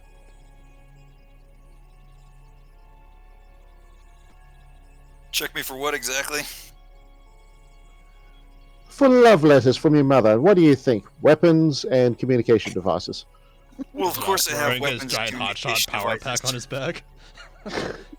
Yeah, it's going to be pretty obvious, but yeah, they want to check to make sure he hasn't got anything else. So, Yes. so you were saying there, Jacques? Oh, obviously I have weapons, and I'll show them my weapons, not trying to conceal anything. That's what. Leave them with us, Princess, and we'll make sure you get them back when you're out. Certainly. I expect to have all of this back, as I'm sure you fine gentlemen will keep a very close eye on it. And I've got a couple of grenades, the auto pistol, and the last gun. I'm going to go ahead and pass those off to them. They look at you a bit more as they take the stuff off you. Look at you a bit more. They look at each other. It's like, yeah, I'm not sticking my fingers in your ears looking for micro beads. Fuck it. In you go. And I will move on in where they point me. I've had the chance to call someone Princess this match. I've done well. Right, so you head on in straight into the cargo hold, which has been set up so you can see what they've got on offer, which, yeah, our vast majority is well above your pay grade. Entertainingly, they also have some Xenotech there, which they really, really shouldn't fucking have. If you want a wrecked Dark Elder speeder bike, yeah, they've got one of those. It's wrecked to fucking buggery, and no, not even Vera could figure out how to build it because it's made from Eldar tech, which is bullshit. But so you make your way in. You eventually see who likely is the man. He's not wearing any clan colours, anything like that. He's obviously an issue. Basically, he looks like John Rhys Davies if he had a bionic arm. All right, I'm going to introduce myself as Jacques Canto. Is he Mycellus? With a very loud, booming voice, he takes your hand, shakes it harder. He says, "Oh, but of course, there's only one of me, and I try to make sure I am memorable. How are you, good sir?" I'm doing very well. I'd like to make some small talk about the Xenotech he has. One of my traits is inured to Xenos. So I'm thinking my character might be somewhat familiar with the technology. And just generally at this point, I'm trying to charm his pants off. You have Charmed to get in the pants. I mean, it is John Rhys Davies. I know he turned some heads. Some like that giant bear look. With the Xenotech, he says, "Well, I'm not the one selling those, but if you're interested, I'm sure I could put in a good word for you. But first, yes, I agree. We should speak, and perhaps in private." He leads you towards a corner of the cargo area. And he turns here and says in a voice way too loud to actually be quiet. He says, "Now, good sir, let us talk business." Yeah, absolutely. I come to you at an interesting point. I have both bad news and good news. The bad news is that our dear partner, Captain Lucurius, has sadly passed away, and I will be negotiating now on his behalf as captain. The good news is we'll still be able to continue our business on behalf of my anonymous sponsor, and of course you can expect good prices and prompt payment. You're not the captain. Vera is. Somewhere elsewhere in the bazaar, Pandora just starts twitching, and she doesn't know why. As he mentioned, the passing of Lucarius, he has a bit of a look at his face and says, "Ah, such a shame. I liked him. Stick in the mud, but he was fun to wind up. But yes, of course, I'm happy to do business with anyone who understands commerce is what tames us, is what civilizes us." Yes, absolutely, and I'm looking forward to working with you, sharing that sentiment. Primarily, I'm coming to you to purchase equipment or information about equipment. To be frank, I'm looking for an STK on this planet.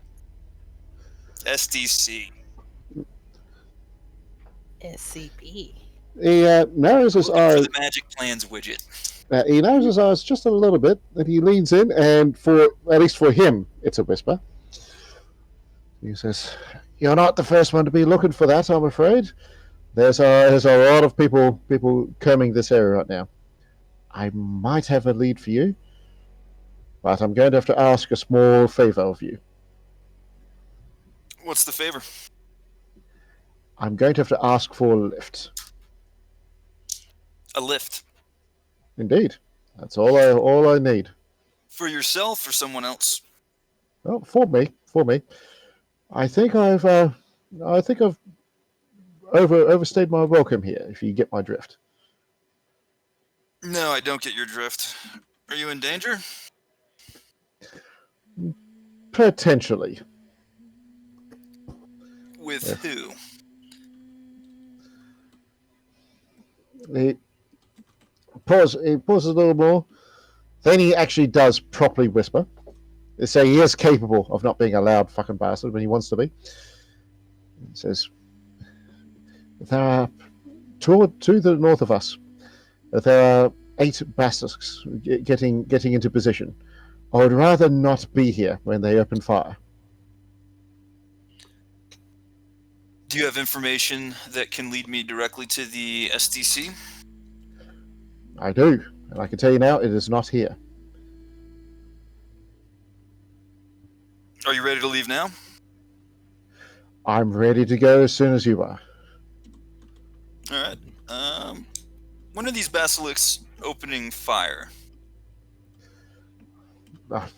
I used up all of my resources just finding out this amount of information. I suspect they're just waiting to see how many more people turn up. Okay. Well, grab whatever things you have. It would be preferable if you travel light and you do not look like you're permanently leaving this location. Mm-hmm. And in that case, if you follow me, we can return more or less directly to my ship. And once we're off, you can tell me where the SDC is. Are you willing to tell me where you want transport to now? I'm happy to just travel with you for the meantime until a better opportunity arises. I can provide services with you anytime we make port. What sort of services can you provide? Well, I know the people on this planet inside and out. He realizes what he said. Then he just moves on, hoping that no one makes that dirty. Made it dirty. Yeah. It's like I could find you trading partners very, very easily. I could also. Okay. Marcellus, it sounds like time is short, so we'll work out the details later. Mm-hmm. My next question: do you know how to fight? I would rather not, but if needs must. Okay. What do you have now? Are you armed? Because he is a rather large man, he probably had a hard time seeing it. He just shows, he moves his hand behind his back, and he unsheaths what was an obvious chain. Well, now it's obvious, a chain blade, which is a shorter chainsword, which he had along the lying horizontal along the small of his back. I'm armed. Excellent. In that case, I suggest that we leave immediately. I'll recover my equipment, and if you follow me, I'll pick up some friends, and then we can return to my ship. Sounds good. With that, he pats you on the shoulder to the point where you're going to be feeling that pat for some time. He's a big boy, and he says, "I'll just gather my things, and I'll be there very quickly. You don't need to tell me which one's yours. I already know." Okay, you can head there directly, and when I return, we will leave. And then I'll grab my stuff, and as soon as I get out of earshot of the guards, I'm going to radio first to Pandora and tell her that we're in danger and we need to leave, and to ask that she collect Vera in whatever state she is in, hopefully pre-op. Maybe post-op, hopefully not mid-op. Post-op is right. What is the condition of Vera at this point? It wouldn't be that far in, so she is currently lying there with a skull open, and a man poking around inside. Pandora would Hear radio me out back. on this. Hold on. Hear me out on this. What if you guys brought the other tech priest with you? Yeah, I mean, open channel of communication. Pandora, Oh, can yeah. you grab both of them and move back to our ship? Pandora would radio back with essentially, I can see inside Vera. It's not an Woo-woo. improvement. Can you ask the doctor if he can, I don't know, throw a magic blanket over it just to transport her? I don't think this is sanitary. He's hearing it. He's like, give me a half hour, and I'll have her in a condition to transport. Given half an hour. Okay, got it. Half an hour. At this point on the beat, I've discussed the terms and the danger, and then I'm going to put out a question to the group. Should we inform Rashad? He's a pretty powerful guy, and we don't really want to leave him hanging or dead. With your backgrounds, there's only one of you who know what a basilisk is, and it's the one person I don't need to explain it to, so that helps.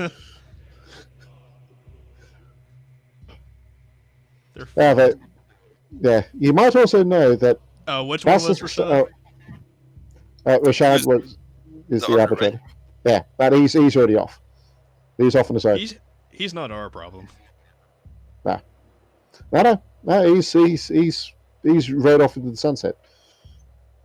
Which Fedora is going to request those available. Can they get her some more ammo, because she's not leaving Vera with her head open. Yeah, I'll pick you up ammo. What do you want? Fire ammo. This will be a good chance to try this with someone who's not familiar with the system. So, what's your influence rating there, Jacques? 35. 35. All right. So we look up what scarcity the ammo is. I'm trying to remember as well. Ammo is one degree more common than the weapon, isn't it? Or am I going mad? What was the question? When it comes to procuring ammunition, does it count as one level more common than getting the weapon itself, or? Let me look. Well, I have a hand flamer and a flamer, and don't they both use the same ammo? They do, but the canisters are different sizes. Oh, okay. Because I was gonna say one weapon's scarce and the other's rare. Yeah, the scarce one would be the easy one. Yeah. So the scarce would give you a -10 penalty, but again, we just need to see about ammunition. So I kind of remember seeing something about at least basic ammunition being easier to get than getting the weapon and ammunition.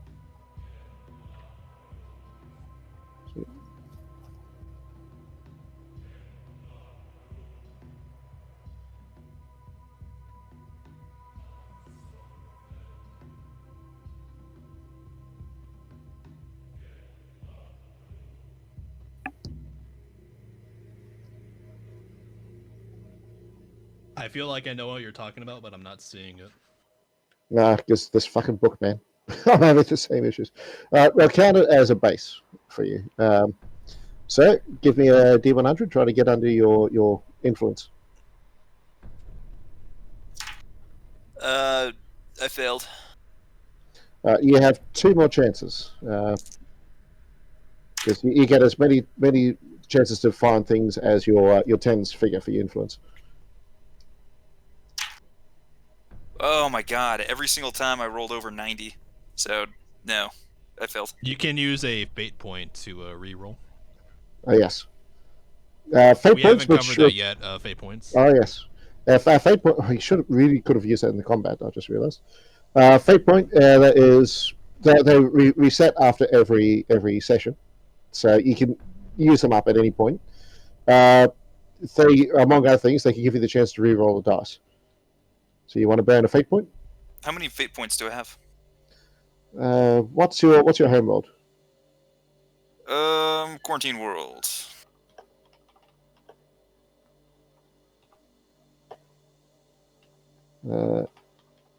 Easiest way to find it is just look it up on 1D4chan.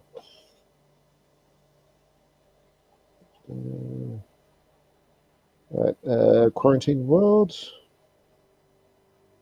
Looks like it's 3. You get 3 fate points. Let you get reset at the start of every session. All right. In that case, for the sister, I'm gonna go ahead and spend a fate point. Yeah. Get her some ammo. I just rolled a 76. That's not so neat. A 73. Oh my god. Jesus, the Emperor does not will it. A 94. Jesus. His attempts to find your flavor is thwarted by some weird vendor that keeps trying to. Anytime he mentions a flavor, he keeps saying "good rat" and shoves a kebabbed rat in his face every time. and anytime he tries to move to a different vendor, this person just follows them and keeps shoving this rat into his face anytime he tries to talk. I'm gonna go reminded of ahead and all the take fun that encounters you guys had getting supplies for my requisition officer in my campaign. Yeah. Maybe making her quite angry with some of my suggestions. Yep. All right, so Jacques. So I'm gonna take that flamed rat. to Beto as a peace offering. Yeah. I mean, you So, rolled like day 7 or 8 5. times. You better have something. Yeah. I'm gonna go ahead and radio to her now and explain that I don't have exactly what she requested, but I went through a lot and I did the best I could. Pandora would just comment that his will in the Emperor is not very strong and that he should probably get that worked on. Someone's getting 10 ashes when they get back on board. Not without fuel. Yeah, in that case, I'm going to take my flamed rat and return to the ship. All right. Anything anyone wants to do with the new information that they have basilisks just over the horizon? Power Lions were nominate. We go ahead and start the ship and leave, and then he can come back with the airship to pick up the others when they're done with the eye surgery thing. He Yeah, does I not think that's seem a great keen on idea. staying in the area of incoming artillery barrage. Do we have Mycellus here? Yes. Martellus is on board. He says, "Oh, very nice digs you have here, laddie. It's one thing Lucarius was never great on there. He could have needed a bit more style. Where's the carpeting?" If Power Lines, on your return trip in the airship, do you want someone to help you throw grenades out of the back? Throw them at her. Just in Yeah, case. sure. Well, it would Okay. probably be helpful for at least one other person to come with me to, guard the ship as we land and wait for the others. Okay, maybe Reese then and I can stay with the ship and just start piloting it away from this market. Martellus gets onto the communications and just relays to the leader of the clan that's setting up this clan bake that you guys your captain is bit cantankerous to get going, but they will send back a flyer for some of their crew members. So please don't shoot down the flyer. And he ends up giving you guys a thumbs up from the response he gets. Thank you, new person. You are welcome, small man. Mycellus, would you like to come with me to the bridge for refreshments and cocktails? That sounds delightful, sir. Lead on. I'm going to go to the Power Line's bridge. just gonna go off with the VTOL to wait for the others who are still at the market. I was this close to having him say to Paralines, is that a spanner in your pocket, or are you just happy to see me? I'm happy to see everyone right now. It's like I could get the chance to fly. I am so happy. So who's coming with me? Reese? Yeah, I am. Okay. She has to go get Pandora. Vera's unconscious grip is going to tighten on her like captain's outfit every time Jock is mentioned as the captain of her ship. Somehow, despite not being latently psychic, she knows. It's like a Brock Sampson knows when someone's in his car. I'm just hoping it never comes up between the three of us. When she regains consciousness, she'll just glare at Jacques for a while. She feels the need to claw at his eyes, but she doesn't know why. If she's the captain, why doesn't she have a hat? And then, yeah. No, valid point. Well, can't wear a hat when she's got an open brain. Yeah. Did you guys see the fancy outfit she made from the upper hive loot? She looks pretty fancy. But to be fair, there is no hat. I'm guessing I'm the only one here who's watched Dora Hedora. Yeah. Yeah, because there's a character Like that 2 episodes. it's fucking weird, but it's worth sticking with. There's a character in that is making me think of Vera right now.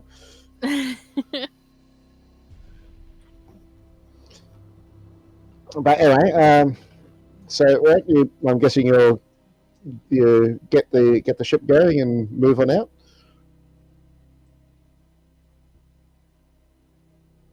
Yeah, I'm just navigating generally away from the city. I don't know exactly where I'm going, but I'm kind of navigating in a way that I'll be able to find myself on the map. Martellus just says, "Don't worry too much about direction, lad. Just as long as it's not north." South it is.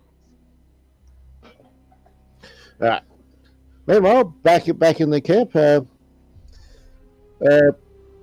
Pandora is watching as he's starting to close up. This is like about 20 or so minutes later. Starting to close up, starting to refuse the skull back together. And she starts to hear what sounds like a whistling noise. Power lines will come over the radio and start screaming banana hammock. Sure enough. Sorry. Pandora would be like, "Can we go faster? Can you do this faster? Can we hurry faster? Can you do it faster? I need it fast. I need it done yesterday." I don't. He doesn't seem to figure out what that noise is just yet. He's like, I need patience, dear girl. Next thing, bang! We don't have patience. Everything is rocked about as something literally shakes the earth. Is she in a state where you can finish patching her up on our ship? And he hears that. He says, come get us. Come get us now. Come get us now. Now would be good. Thank you. Now. Yeah, Power Lines is going to force a landing on top of that ship they're on. All right. As Power Lines take flight, both you and Reese could see just a rain of shells coming down from the north. They mostly seem to be targeting the bigger ships, which is what's saving you. Saving Pandora and Vera, as they're not in one of the biggest ships. Meanwhile, they're sort of fired back as they're trying to get their ships to move, but they don't have the range. There's no way they're getting these basilisks. Do me an awareness, Power Lines.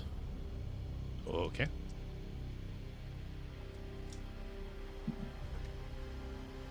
$98. All right. I'm gonna do a fate point to re-roll that. Yeah.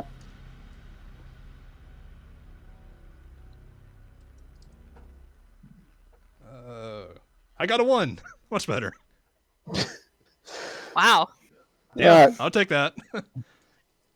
Right.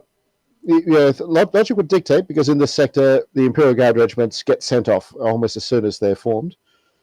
It makes sense that this would be PDF, but No, well, the PDF are handling the vehicles, but you see an entire regiment of what looks like arbitrators ready to sweep on in. This is a full-on crackdown. This is something someone had planned. Powerlines continue screaming banana hammock on the radio as he lands on the ship they're on. Do me an operate test. Okay, I have where is it? Right Operate stuff. No, I have right stuff, which lets me send fate point to automatically pass the operate test. Fair enough. With degrees of success equal to my agility bonus, which is 6. With the sort of skill and talent that would make James Cameron blush with the bullshit he pulls in his movies. He lands right outside of the smaller land ship that Pandora and Vera in, which has taken a few hits, but nothing catastrophic. And he lands just in time for the heretic to wheel the still unconscious Vera on board, along with Pandora. As you've just got her on board, another round hits the ship, the land ship. Most of it misses your Spriggan, although you will need to fix the paint at some point. But yeah, a bit of falling beam work crushes the tech priest. Crushes the heretic. Oh no! Anyways, so both Pandora and Vera are on board. Powerlines will immediately take off. Pandora screaming banana hammock while following. Yeah, you guys on the land ship are just hearing multiple people screaming banana hammock on the radio. Is your newly acquired partner slave, is he just sitting in the co-pilot seat terrified right now? Yes. He's not He volunteered for this. He's not overly enthused, but yes, he did say he wanted to be part of the Imperial Navy. And by being part of the Imperial Navy, welcome to the Navy. This will be a great job experience when you go to sign on as a rating, by the way. Trust me. Also, you can also help by getting on the radio and screaming banana hammock with us. If Vera comes out of the sedative during this flight, she will also wake up screaming banana hammock and not knowing why. I'm starting to think maybe I should roll to see if you open up a rift for Slanesh with the amount of times you're screaming banana hammock. So you try to summon her or something. I mean, that's probably why Reese is screaming it. Yeah, probably. It's more of a desire more than a code phrase. We summon the elder deity, Bananas Hammock. Because because of that Gladius game, Chaos, the Chaos faction is very much written like a Slaneshi war host. When I got my first Chaos Prince, my Demon Prince, I named him Erectilius de Function. It is true. So Bard, as we're getting the fuck out of there, I want to do if I can, a operate flying check to get out there without the incoming arbitrator spotting us. Yes, I was gonna let your burnt fate point allow you to get out of there without any more damage. Yeah, I'm gonna use that right stuff fate point to do that. Yeah. So you rolling or using a fate point to? I'm using the fate point, which also gives me 6 degrees of success, so the arbitrators can fuck off. Being as far as they are, they don't notice you. You're a speck on the horizon. The screaming of banana hammock starts to calm down. Meanwhile, your co-pilot, when you told him to scream banana hammock, he tried a different tactic. He went budgie smuggler. If any of you don't know what that is, this is your first day. So we're gonna have a talk about this, but this is your first day, so you get a pass. But we're gonna have a talk about that. Basically, I'm insinuating he's a space Australian. That's what we call it. What your banana hammocks? They're budgie smugglers. It looks like you're smuggling a budgie in there. Right, so you're away. Your captain is starting to recover. A bit of a patch job, so she might have a few issues, which might last for the next session or two. Which, well, they have some fun there. But she is alive, and she is not a servitor, or servitor grade, I should say. Vera, bad news. While you're out, there is a mutiny, and Jacques is now the captain. I am the one true captain. There will be a Pandora facing turns and goes, "What?" Vera, we can both be captain. I'm not really captain. I just said I was captain. Well, I am the captain now. even though it'd be interesting from a physics perspective, I can see Vera trying to figure out how to keel haul you.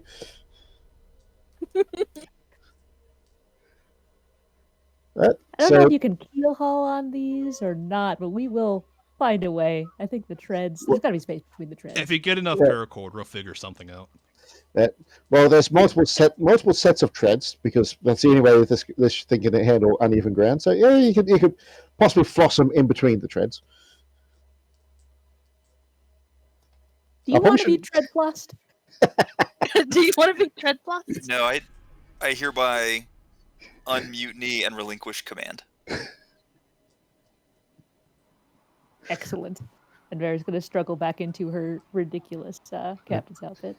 It's not been a proper pen and paper session unless you've coined new phrases. I think tread flossing is one of the new ones.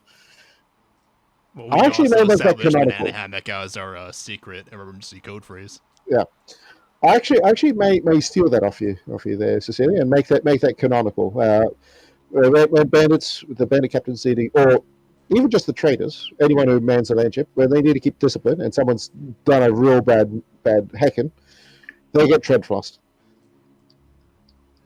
The risk isn't the potential for drowning as it is with proper keel hauling. It's the chance that they might have their alignment slightly wrong and you end up in the treads. Same effect in the long run. You're an ex-sailor. Awesome. So there you go. You have someone who at least claims to know where the SDC is. You've dropped off your Inquisitor buddy while betraying your previous Inquisitor, if that was an Inquisitor you've been talking to start with. We haven't betrayed anyone. We're still playing the market. Let's hope they see it that way. You've got a new crew who are willing to work for now because, well, no one wants their head exploded, but you can tell they still have some resentment. They aren't broken in yet.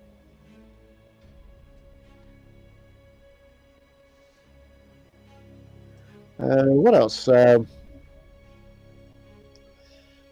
It's pretty much just more equipment. Captain's been bonified, and yeah, you now have Martellus. Yeah. And the captain lived. As you're heading off, you do get.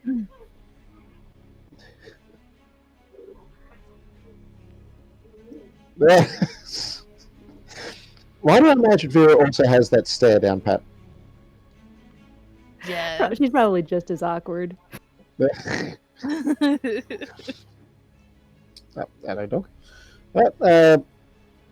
Yeah, as you're leaving, you do get a communication hailing. And Martellus, just purely out of instinct, he hits it. And you hear Rashad on the other end saying, glad to see you got it up. I was not impressed with whoever set that bullshit up, but well, I'm glad to see I'm not able to make new friends, am I? We're friends. Yeah, Rashad, we're still kicking. Hey, by the way, do you want to ride? We can always pick you up on our way out. It's like, no, I'm good. I've got my own shit I need to deal with. But yeah, so did you have any luck with the STC? Well, potentially. We found a lead. We currently have someone traveling with us who says they know where it's located, but we haven't followed up and had time to discuss it in detail. Just out of my own personal curiosity, did you know that Black Market was going to be bombed prior to us arriving? I wouldn't be so willing to just waltz into the firing zone if I did. But I'm glad to hear you've at least got some lead. Just as a bit of a heads up, I imagine this is probably your first radio. If he's been telling you bullshit, if this man does not know where the STC is, if you could find other uses for him. Actually, hang on. Is he able to hear me? To which Martel says, "I can indeed, sir." And he says, excellent. Well, don't disappoint me, boy. You don't want to disappoint me, do you? To which Martellus just looks at you and says, "No, I think I'd rather not." There's a good lad. See, they could be taught if he just treat them right. So, with that in mind, I'll let you get back to it. I'll be calling you again in a couple of days, finding out just how you're going. Keep in mind, your flyer wasn't spotted, but your landship was. I'll pull some strings, try to bury your track a bit, but you have a target on your backs. Be very careful coming back to civilization. Okay, Make absolutely. sure to tell him about the code phrase. Yeah, so there's something we've worked out internally. If we have some issues and we absolutely need to contact you, maybe because we have a run-in with the authorities, is there a channel or a frequency we can reach you on? We have our own special pro words and code words just for this event. He says, "Well, you can get me on this frequency at any point. This bloody contraption I've been riding on has a very strong radio on it, a very strong voxcaster. You can get me as long as you're not on the other side of the planet. We'll be able to talk. And no, any code phrase will do. If you can contact me, I'll count that good enough. But yeah, if an old group I had used to use budgie smuggler. That'll do me." To which Dave's new mate just looks in with that C kind of look to his face. Okay, budgie smuggler, primary duress, alternate banana hammock. In that case, we're looking forward to your future correspondence. Indeed. Well, a bit. I've got a good feeling about you lot. I was kind of expecting a bit of a bloodbath back there. Well, we got that, but not your fault. Right. With that, Rashad, over and out. With that, Martellus just switches the comm off. He says, "I wasn't lying. I hope you know." Great. Have power lines and the others arrived back yet? Or are they still flying? They'd be touching down right now. They'd be touching down. Okay. In that case, Martellus, let's go to the vehicle bay, and we can all sit down and have a powwow and talk about where the STC is and our next step. He's more than happy to agree with that. So, is anyone waiting for Vera to at least gain back some semblance of normalcy or of consciousness, I should say? Is she Is just she like in a condition to semi-lucid continue thing, work on the autocannon? Actually, I forgot. You've got to play your hospital trainee with you. Give me a Medicaid test. Medicaid test. All right. Shit. What was that all entailed again? I remember we did it last time, but That's you've got your Medicaid all the way up, haven't you? yes. So your intelligence plus 30. Roll underneath that on a D100. Okay. Oh, definitely made it. Well, I'm guessing by several margins. Oh yeah, 71. I had to be under. Yeah, nice. Right. With that in mind, Pandora's got something in a kit that she could use to help bring Vera back to consciousness quickly. The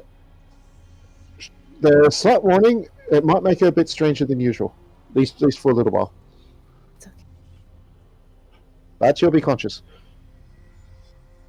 Pandora would take off her cloak and like bundle it up around the little gremlin. Is this like bundling a cat so it doesn't scratch you? Kind of. She's yelling, "Banana hammock! Banana hammock!" What's going on back there? PTSD, Don't make me turn yeah. this airship around. PTSD. It's okay. She's having a moment. Banana hammock. I'm not going to specify what this extra weirdness is going to be. I'm gonna let Cecilia have fun with that.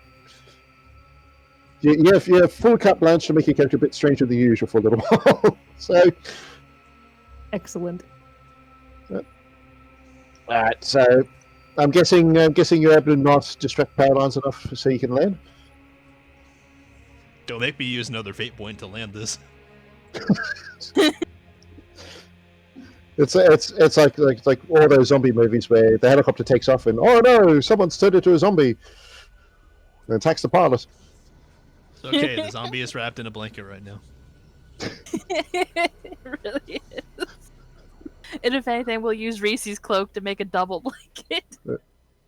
Double burrito. When we get down into the ship, we can get a pillow case and just put that over. Is this real life?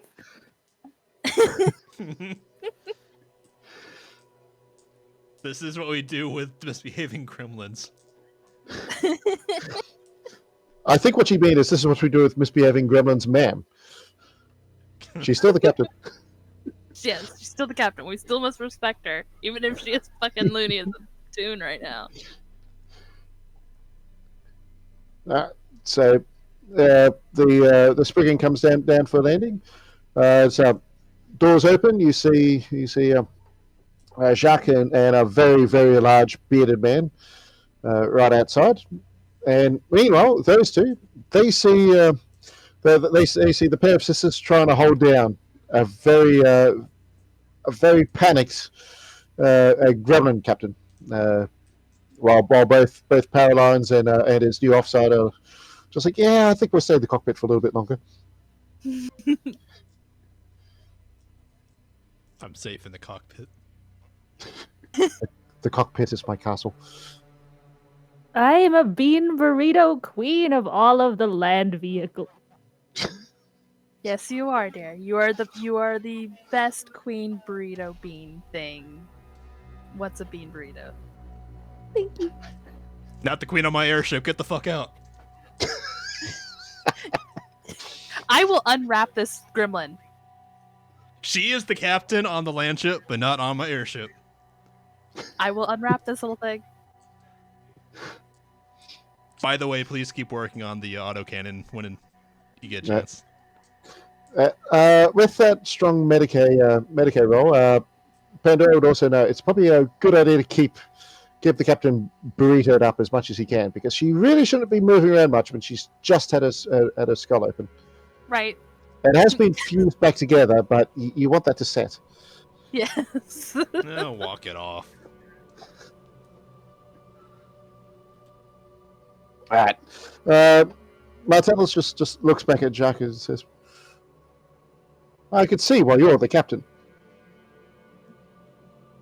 Pandora winces. Currently, I am the acting captain as she recovers from her very demanding surgery. All smooth, fucking smooth, man. Right? He just nods. Okay, well, I hope she gets well soon. Nice. Shock, you didn't say you're getting a manservant? This is not my manservant. He is our new crewmate. Martellus, why don't you go ahead and introduce yourself and share the great bit of information that brought you on board. Well, Nice. Pandora would be helping with Reese to get Vera off the airship so that she's back on her ship. And Pandora would just look at Jacques and go, I always knew you were a bottom. And then look to Martellus. Bottom what? Of the barrel? I disagree. He seems like a stand-up sort of chap. But Mm. as he stated, I am your new crew member, and I hope to be a very useful one. I am Martellus. I have served in the past as a seneschal for a particular rogue trader. I still serve that rogue trader still, but as you can imagine, my contact with them is limited. In the meantime, I have trading networks all across this system. If you want to get somewhere, if you want information, if you want to sell something, you really shouldn't. I'm your man. And with that in mind, I know you're looking for that STC. I know where that is. And you're not going to like the answer. Well, raised- go Sure, on. everyone like it? He raised with a dramatic pause when he says, "I'm certain after what I was just told. It is back in Shoney Hive."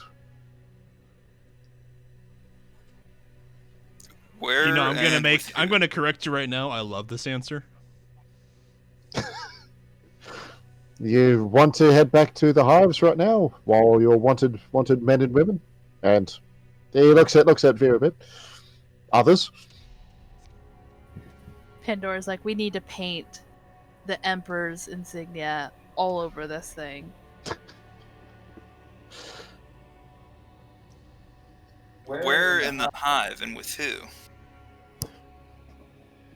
well, the people who took it were part of the same clan as the ones who set up that little clan bank. We just all go westwards. They are the Forgotten Sons. Stupid name, stupid people. They believe that they could trade this back with the planet governor. What they don't realize is that the planet governor, as you've just seen, is sick of negotiating. He has let a lot ride in the past, but he's got enough pressures on him to know he needs to start actually fighting back. So yes, it is currently within the Underhive with the members of the Forgotten Sons who are there. By the time we get there, hopefully they haven't made their offer. Hopefully they would have heard about what happened with this bazaar. Because What if we made a fake distress call to go out, like going on about what's happening at the bazaar? For what purpose? To alert them so they don't try and make the deal. To the Forgotten Sons? Yeah, because the Forgotten Sons have the STC right now, but if they try and make the deal, then it's probably going to go into the upper hive or wherever with the planetary governor, which is going to make it a giant, even more pain in the ass to get. Well, after today, do you think that they're not going to know about it in the hive? I'm just thinking that there's obviously some higher level coordination for the fires in the first place, and whoever was there, likely put out their own distress signals to the Forgotten.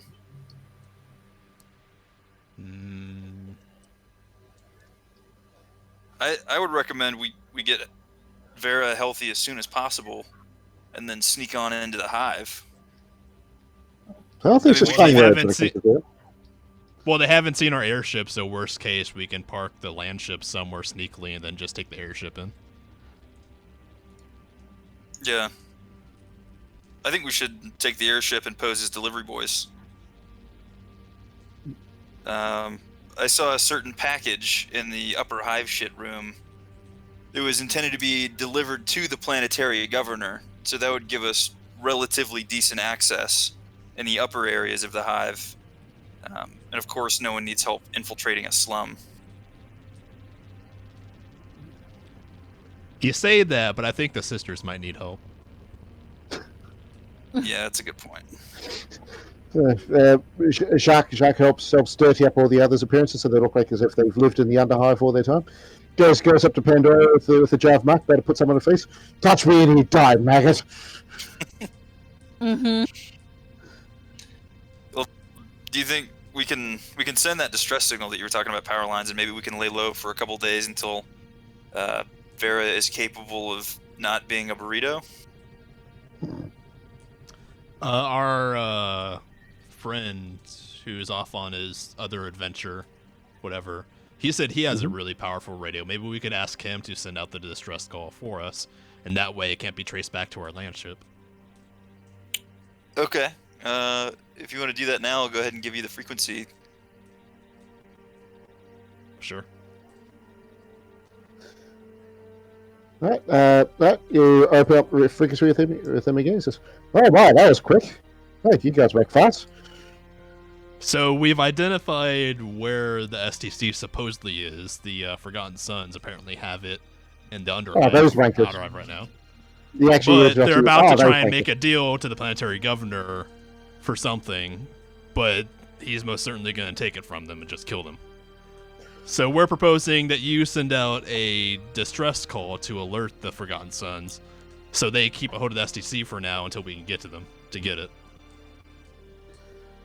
He listens to all that, then he gives a long sigh. It's like, oh, for fuck's sake. Of all the times for him to get a spine. I see what you're saying. I don't think it's a bad idea. I'll set out something mimicking one of the higher-ups. So at the very least, I'll have them hunkering down. If I can get any further information on where they are, I'll let you know. But chances are they won't want to tell me that over frequency. Much obliged, good sir. It's like, after he says, right, everyone all good? Are you all made it out okay? How's that beautiful captain of yours? Which one? Well, he thinks about it. We have a couple of captains, and we switch between them. Well, that's gonna end well, isn't it? Well, enjoy your future. Well, let me put it this way: one of the captains is currently wrapped in blankets right now. That captain would like to roll for agility to try to get out of the burrito. Could I do that? Go for it. And meanwhile, Pandora is actually who's holding onto the burrito? Is it just Pandora? I think it's Pandora and Reese. Both of you do a strength test to try to overcome her agility. Because if I remember right, that's how grappling works. It's a roll. Hold on, 100. sir. The gremlin, captain, is currently trying to break free. Oh no, I failed miserably. I just wiggled a little bit. Sorry. But well, I failed. Well, Reese did it. Nah. The wiggling was almost enough to get out of Pandora's grasp, but then Reese, despite a small stature, is like, nope, you're fucking staying here. I am the Peter Pocket of leadership. You will obey me. He hears that over the radio. It just says, well, before I go, don't sample your own merchandise. That's my advice to you. With that, he cuts his communications. In other words, he thinks Vera's gone a bit Tony Montana there. I have the Peter Pocket. He said we shouldn't sample our own merchandise, but I kind of feel like that'd be a waste to not use the ammo we have. Oh. Well, that sort of merchandise would be fine. He's thinking more of the merchandise that he thinks Vera's been using. I know, I'm joking. Right, well, with that in mind, I just picture Pandora was trying to be super tender with Vera as she wiggles, and Reese just decides to go no and lays on her. To be fair, Reese was the more effective of the two. Your mic's muted, hun. Yeah, like I said Reese was the more effective of the two. Yeah. No, I wasn't going to lay on that thing. Aww. Vera is so sweet, and she listens. She was sanitized for surgery. Yes, she's clean right now. Now imagine Vera when she regains all her senses, would be like, my fleas! He killed my fleas, the bastard! It's gonna be like a dog after you give it a bath. It just runs and rubs on the floor. We still have all of that nice stuff in the fancy stuff room. She is gonna roll around in all the nice. That's what she's gonna do. That's actually a good point. You managed to keep what 80 points of that requisition. Very, Oh, yeah. very. You've still got most of that. Yeah. We did Thanks get to a little Jacques, distracted. Yeah. With that in mind, Shiny Hive. I'll better write it down for you. It is not pronounced the way it's spelled. Right, where I have it written. Because, of course, it's fucking Celtic. I'll put it in general. It's pronounced Shiny. Shiny Hive. That is the primary hive of this particular planet. That is where you'll find the planetary governor. That is where you'll also find the Lord Middletons. That is pretty much where you'll find almost everything of the high end, including the main the primary sector of the ecclesiarchy, although not the Adeptus Mechanicus. Their main base of operations on this planet is from Selkie Hive. So, but they're not the ones you need to upset. You need to worry about upsetting.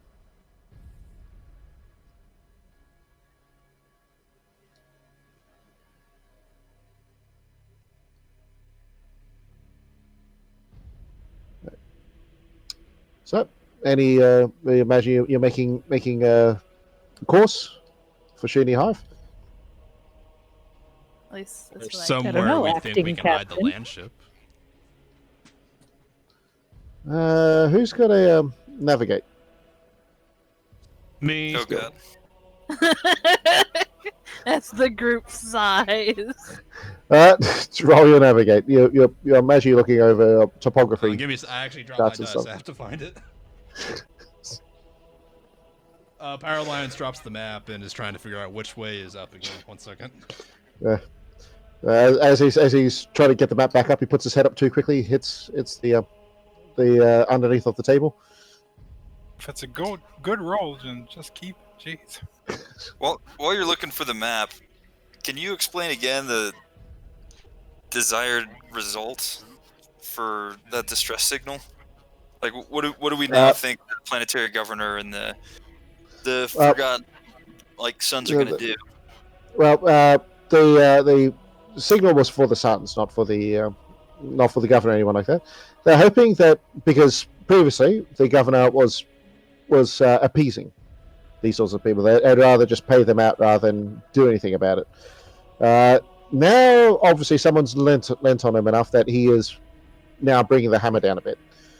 So by sending out that signal, they're hoping that that these idiots in Shiny Hive won't try to trade, because if they do, then it's not going to end well for them, and chances are that STC will be lost again. Okay, I have my dice. Yeah. So what's the modifier? No modifier.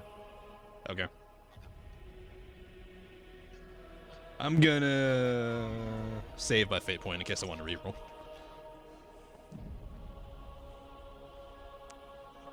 60, so I do want to reroll. I'll use my last phase point. Mm-hmm. 67, I fail again. All right. Best you can tell is that it's a much more temperate area around Shiny Hive. There's a lot more trees and forestry. But yeah, you don't see any particular spots which might be a good spot to hide it. There's a few canyons, but you can't figure out if you can get the landship down them. Thinking on this, Power Line suggests that instead of trying to hide in the immediate area, we go to where we know the patrols weren't going. So I think they were spreading out in a fan, to the northwest away from the hive. So maybe Yes. we could scoot in down towards the southwest. Although that direction you're talking about is from Selkie Hive. Shiny is much further towards the north. But yeah, I'm going to have to take a bit of a detour to get around that Arbite regiment. Yeah, I can't find a good place on the map, so I think we should change our strategy on where we're going. is that you can't find a place or you can't read it. Let's not go over the details right now. Stop bullying me. We can always approach the hive and then scout it out in our truck, or in the aircraft. Well, I'm just worried about people coming across our land ship while we're away from it.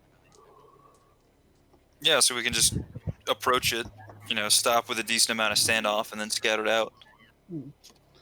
Martellus offers to stay with it and keep his hands on the trigger in case the slaves get uppity. Yeah, that works for me. I'm not sure I trust him, but I'll take your word for him, I guess. He does anything wrong, we get to take it out of your ass. Why'd you sound so excited? Reason. Oh, Pandora, I got you something earlier. I couldn't get you the flamer fuel, but I did get this. I'm going to present to her the shish kebabbed rat.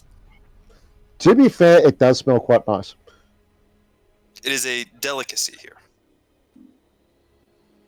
Pandora takes it, stares at it, probably believes it's poisoned. Thank you. Holding it between thumb and forefinger. Mm-hmm. Please don't feed it to the captain. I was going to feed it to the captain. I was just going to say, Vera, you can smell something that smells delicious. Can I do an agility roll to try to get out of the... You can indeed. This time you've only got Ariki to combat with because Pandora is currently distracted. So Reese, give me a strength, and Vera, give me agility. I failed. I failed too, so... Who failed worse? Give me your numbers. Pretty sure I did. Oh, Jesus. Yeah, Sorry? I needed 41, got 66. Ariki, I'm guessing your strength is not close to 60. My strength is only 33. Yep. The captain is loose. I repeat, the captain is loose. Banana hammock! Banana hammock! Is that what Reese's screaming now? That's what everyone's probably going to be screaming. Even Martellus is joining in. Reese's screaming banana hammock, Martella's screaming banana hammock. I'm just is also screaming banana hammock, oddly enough. She runs to the bridge to try to weld things to other things. I now want to hear John Rhys Davies yelling at banana hammock in his deep voice. That'd be glorious. Panic and shoot her in the leg with my normal las pistol. I actually try to shoot him like.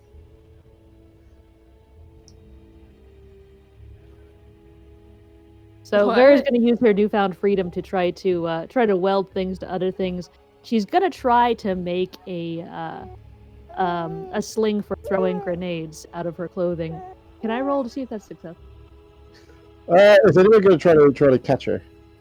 Pandora's going to run after her, waving this rat on a stick to try and lure her away from whatever diabolical plan she has. Powerline just pretending he doesn't see this on the bridge as he's looking at the map.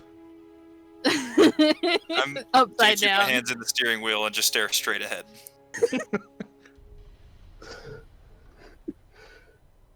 Alright, so let's try. Since you're trying to encourage her, try a charm test against her. Wait, who's testing for what? Pandora's trying to see if she can distract the. Pandora approaches the captain, going. Pss, pss, pss, pss. try to attract her with the smell of the rat. Okay, so I have known and awareness. So that's just, I don't have any penalty or anything to that stat then? No. That's a fair. Right, she's gonna do me a tech use Vera. Oh, I failed. I passed if there are no modifiers. No modifiers? All right. At that point, Vera's just torn her surgical gown off and is completely naked, and it's probably not a good sight for anyone, unless you're into that. Is starting to fashion a sling for specifically for grenades. Pandora goes over to Calm and goes, "Can I get a hand here? Because we have a naked captain." Caroline's turns off the intercom for the bridge. Eyes straight ahead, Jack. Well, that grenade sling was for Powerline, so she will run naked through the entire ship to it. And she was successful, so that's for you. That is for you. I can't see what it is. I'm not looking down. She is gonna wink and then just drape it around his neck like a little necklace. Eyes straight ahead, not looking down. Pandora's trying with the stick, but at this point, even she's kind of giggling. With my mission accomplished, I'm going to resume my place at the helm, and then she is going to stand on top of whatever there is to stand on top there in the the room, which is her fists at her sides in a Superman stance, and that's where she'll stay until somebody gets her down. The question is, will it be a box that she's standing on, or will she just demand one of the slaves come over and just kneel on all fours? She can stand on top of him. It's perfect. Yeah. She'll point to one of the new slaves. You come over here. I need assistance. Excellent. And then she'll stand there. Jacques, we need a new code word because banana hammock does not encompass this. It fits the theme, though. Pandora turns to Reese and goes, I feel "Oh, like God, using find banana some more hammock for clothes this, for kind her." of denigrates how important banana hammock is. Come on, guys, banana hammock's a serious business. Alright, I didn't hear what you said. Pandora turns to Reese and goes, please find me some clothes for her so we can dress her." Tickled pickle. I think tickled pickle is appropriate for this kind of situation. I think I suspect Paralyze is dedicated to the code phrases, so he doesn't even have to acknowledge the fact that the captain's naked. I think it's his code mechanism. He's seen shit in the Imperial Navy. He knows how to handle this business. What about all of the slaves who are just horrified right now? We're breaking them in. This is good for them.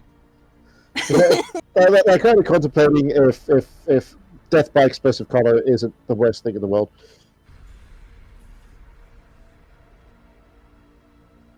I mean, So if no what's one's going to Reese stop doing? Vera, she's going to start doing the Gettysburg Address to these slaves. 407 years ago. Reese, quickly!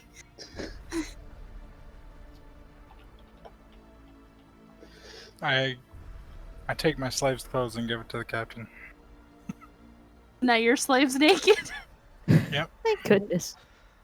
Well, the slave's a bit emaciated, but it's not a gremlin, so it's not a golem. Yeah. So it's a case of if you have a choice.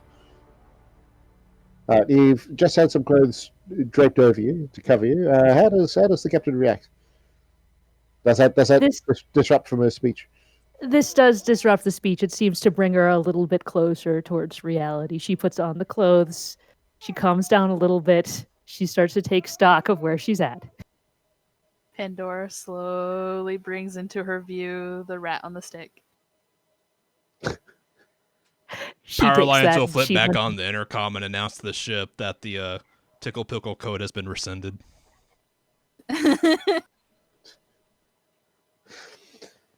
Oh, please tell me at least some of you have watched Red Dwarf. I have. That bit about the blue alert, red alert bit. That makes me think of this group now. I'll post that once we're done here. Speaking of, everyone good to keep going, or are you happy to leave it there for now? Well, as we're traveling, We've got a wee baby we need to start taking care of. It's getting a little later here. Yeah. Yeah. We At can- most, I think we'd hearing have it. 15 more minutes before we have to put her down. Oh, that's a bit rough. Take her out behind the shed. I was gonna say, just Oh, it's like, put her in a pillowcase and call it good. gee, it's like Jesus. I don't know what that kid did to get that sort of penalty. Also, that meme is so true. Which meme? The gremlin one. Or the lie on your resume. Yeah. Well, she didn't even need to offer a resume. Just everyone thought, oh, it'd be funny if she was a Yeah, captain. because I think it was It's like, Pandora volunteer. This is all Pandora you're tries to- doing. When the sass backfires. It's kind of great though. Mostly because Pandora didn't want the dudes to have it. One other thing that I probably should. Basilisk is not the most complex thing in the world, but I better at least show because apart from Dave, I think the name doesn't ring any bells there. It's Imperial Guard heavy artillery. And the Yeah. normal shells are scary, but they can also fire Earth Shakers, which crack Good for- planetary crust, kind of. Yeah. I So, guess Cecilia's computer just completely died. oh shit! Oh no. Yeah, so she's out for now. I'd say The captain is now tuckered out and is passed out in the bridge. Yeah, the captain is passed out, half clothed, eating a rat. Just leave her there. Let the slaves deal with it. just storing in the corner, a fried tail sticking out of her mouth. Well, that's definitely a good sign that we probably should call it here. Hopefully, you guys had a bit of fun. This is one of those moments where I legitimately had a hard time planning because it's like, what the fuck are you guys going to get up to? So I know the basics like Martellus and other things. It's like I just need to be able to roll with whatever shit comes out of your mouths. And you guys have been incredibly entertaining so far. I've actually had a lot of fun with this. So hopefully I'm holding up at my end of the bargain. The GM, the expected praise the Emperor, instead he got banana hammock. Exactly. With that in mind, I did warn you a bit before. I have been taking note of all the things you guys have been getting up to, and there may or may not be repercussions in the future. So, Power Lines was shit. remarkably well behaved this. it was actually. Pandora was good. She didn't threaten anyone. Okay, Yeah. she did threaten one dude, but he's dead now. Jacques did quite well as well for the most part, apart from an attempted mutiny. Just a little attempted mutiny, just a little fat. I even got a sidekick. I also bought more than more than a dozen slaves. Yeah. I don't know, quantify that as good behavior. Yeah, two of you have now bought slaves, so make of that as you will. You know what? I went in there looking to get my own slave from the slave market, but I walked out as a military recruiter. You went in looking for a servant. You left with a friend. Yeah. And now Aoki has a naked slave girl. Put my cloak on. So That slave doesn't need a explosive collar. That one is very much broken in, which means on one hand you can expect total loyalty, but on the other hand, like I wouldn't expect them to fight for the ship, as it were. She's dead inside. Something tells me Reese won't care. Nah, yeah, nah. she's not for fighting anyways. I have other concerns about what you want the slave for. Could be worse. I have other concerns. It could be worse. It could be Vera wanting a slave, a personal slave. It's like Oh, so do we get any experience for completing the black market area?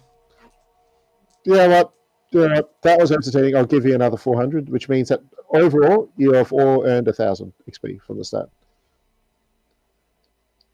I'm giving you guys a bit extra to start off with because I'm bringing in some big shit later. Which, Yeah, hopefully it's not feeling like as if you're just getting all the big stuff. Like you've got a fucking land ship with battle cannons and that sort of shit. It's like, no, I have plans. I have plans. I have plans. You've just had a bit of a reminder that your ship is pretty tiny in comparison to some others. But we also had a reminder that our ship is also got a target apparently painted on the back of it. Mm-hmm. Not my airship. The Spriggan is still good. I have to ask as well. Has anyone thought of a name for the land ship? And I know if anyone but Paralines names the Spriggan, there's going to be blood. There will be blood. The big one is named the Emperor's Might. No, the Emperor's Power, and then we can name the ship the Emperor's Might. That's lame. You're lame. I say the big ship's called the Emperor's Wang. Which will make what, the Spriggan the Emperor's Seed? Yes. I suggest that we call it the Mosby. No, that's dumb. If we name it after the Emperor, it's really high profile. You know, we should go with more of an incognito name. I was We're in trouble. Sure, but it's not it. Okay, fine. The Mosby's Wang.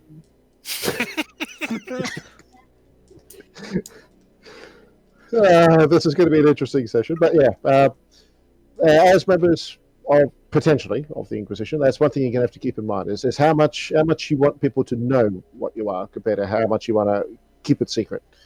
You still have the coin from the previous captain. Mine. Yeah. Rashad was smart enough not to give you guys anything extra on that front. He's like, yeah, got to see how you guys roll. You at least know there's at least 2 Inquisitors currently interested in this planet. At least 2. And you've thumbed your nose at one and joined another. So that may or may not end up taking your places. I just got one question. Oh, what's that? With what we discussed earlier, do I know that the place has the thing I'm looking for? Potentially. Okay. Potentially. Well, we'll talk a bit more in text, but yeah. Okay. There are secrets being planned and plotted around us, guys. Welcome to Dark Heresy. Similar story. If you guys want your characters to do something on the discreet, don't be afraid to give me a poke. I'll get with you over the weekend or next week about figuring out my new sidekick, Floater Man. Yes. I'm tempted to... I'll have to reread the Only War rules, but I have a feeling I might just borrow the rules from there. Like, he's easier loader, which means he doesn't fight. He does attack, although he may offer some innate bonus on that front. But his main purpose is, to load. And also bear ammo. And bear ammo, yeah. So essentially, this is your caddy. Yeah. Nice. Could be more entertaining. One of the classes, because Only War does have classes, character classes. One of them is a weapon specialist, which you can get an offsider who passes you, swaps out the weapon you're using as a free action. All I can imagine is like your British Great White Hunter. So it's like Thosbury, the number 20, please. Exactly. You know, I could use one of those for the autocannon. I don't know if you're strong enough to be able to carry an autocannon by yourself. Those things are fucking huge. I have the strength for it, but I need another manservant to carry the autocannon to swap out the heavy stubber with. Well, we have 14 slaves. They don't all have to work on the ship. Yeah, but I want someone who's loyal to the Imperium to bear my weapons and ammo. I feel you.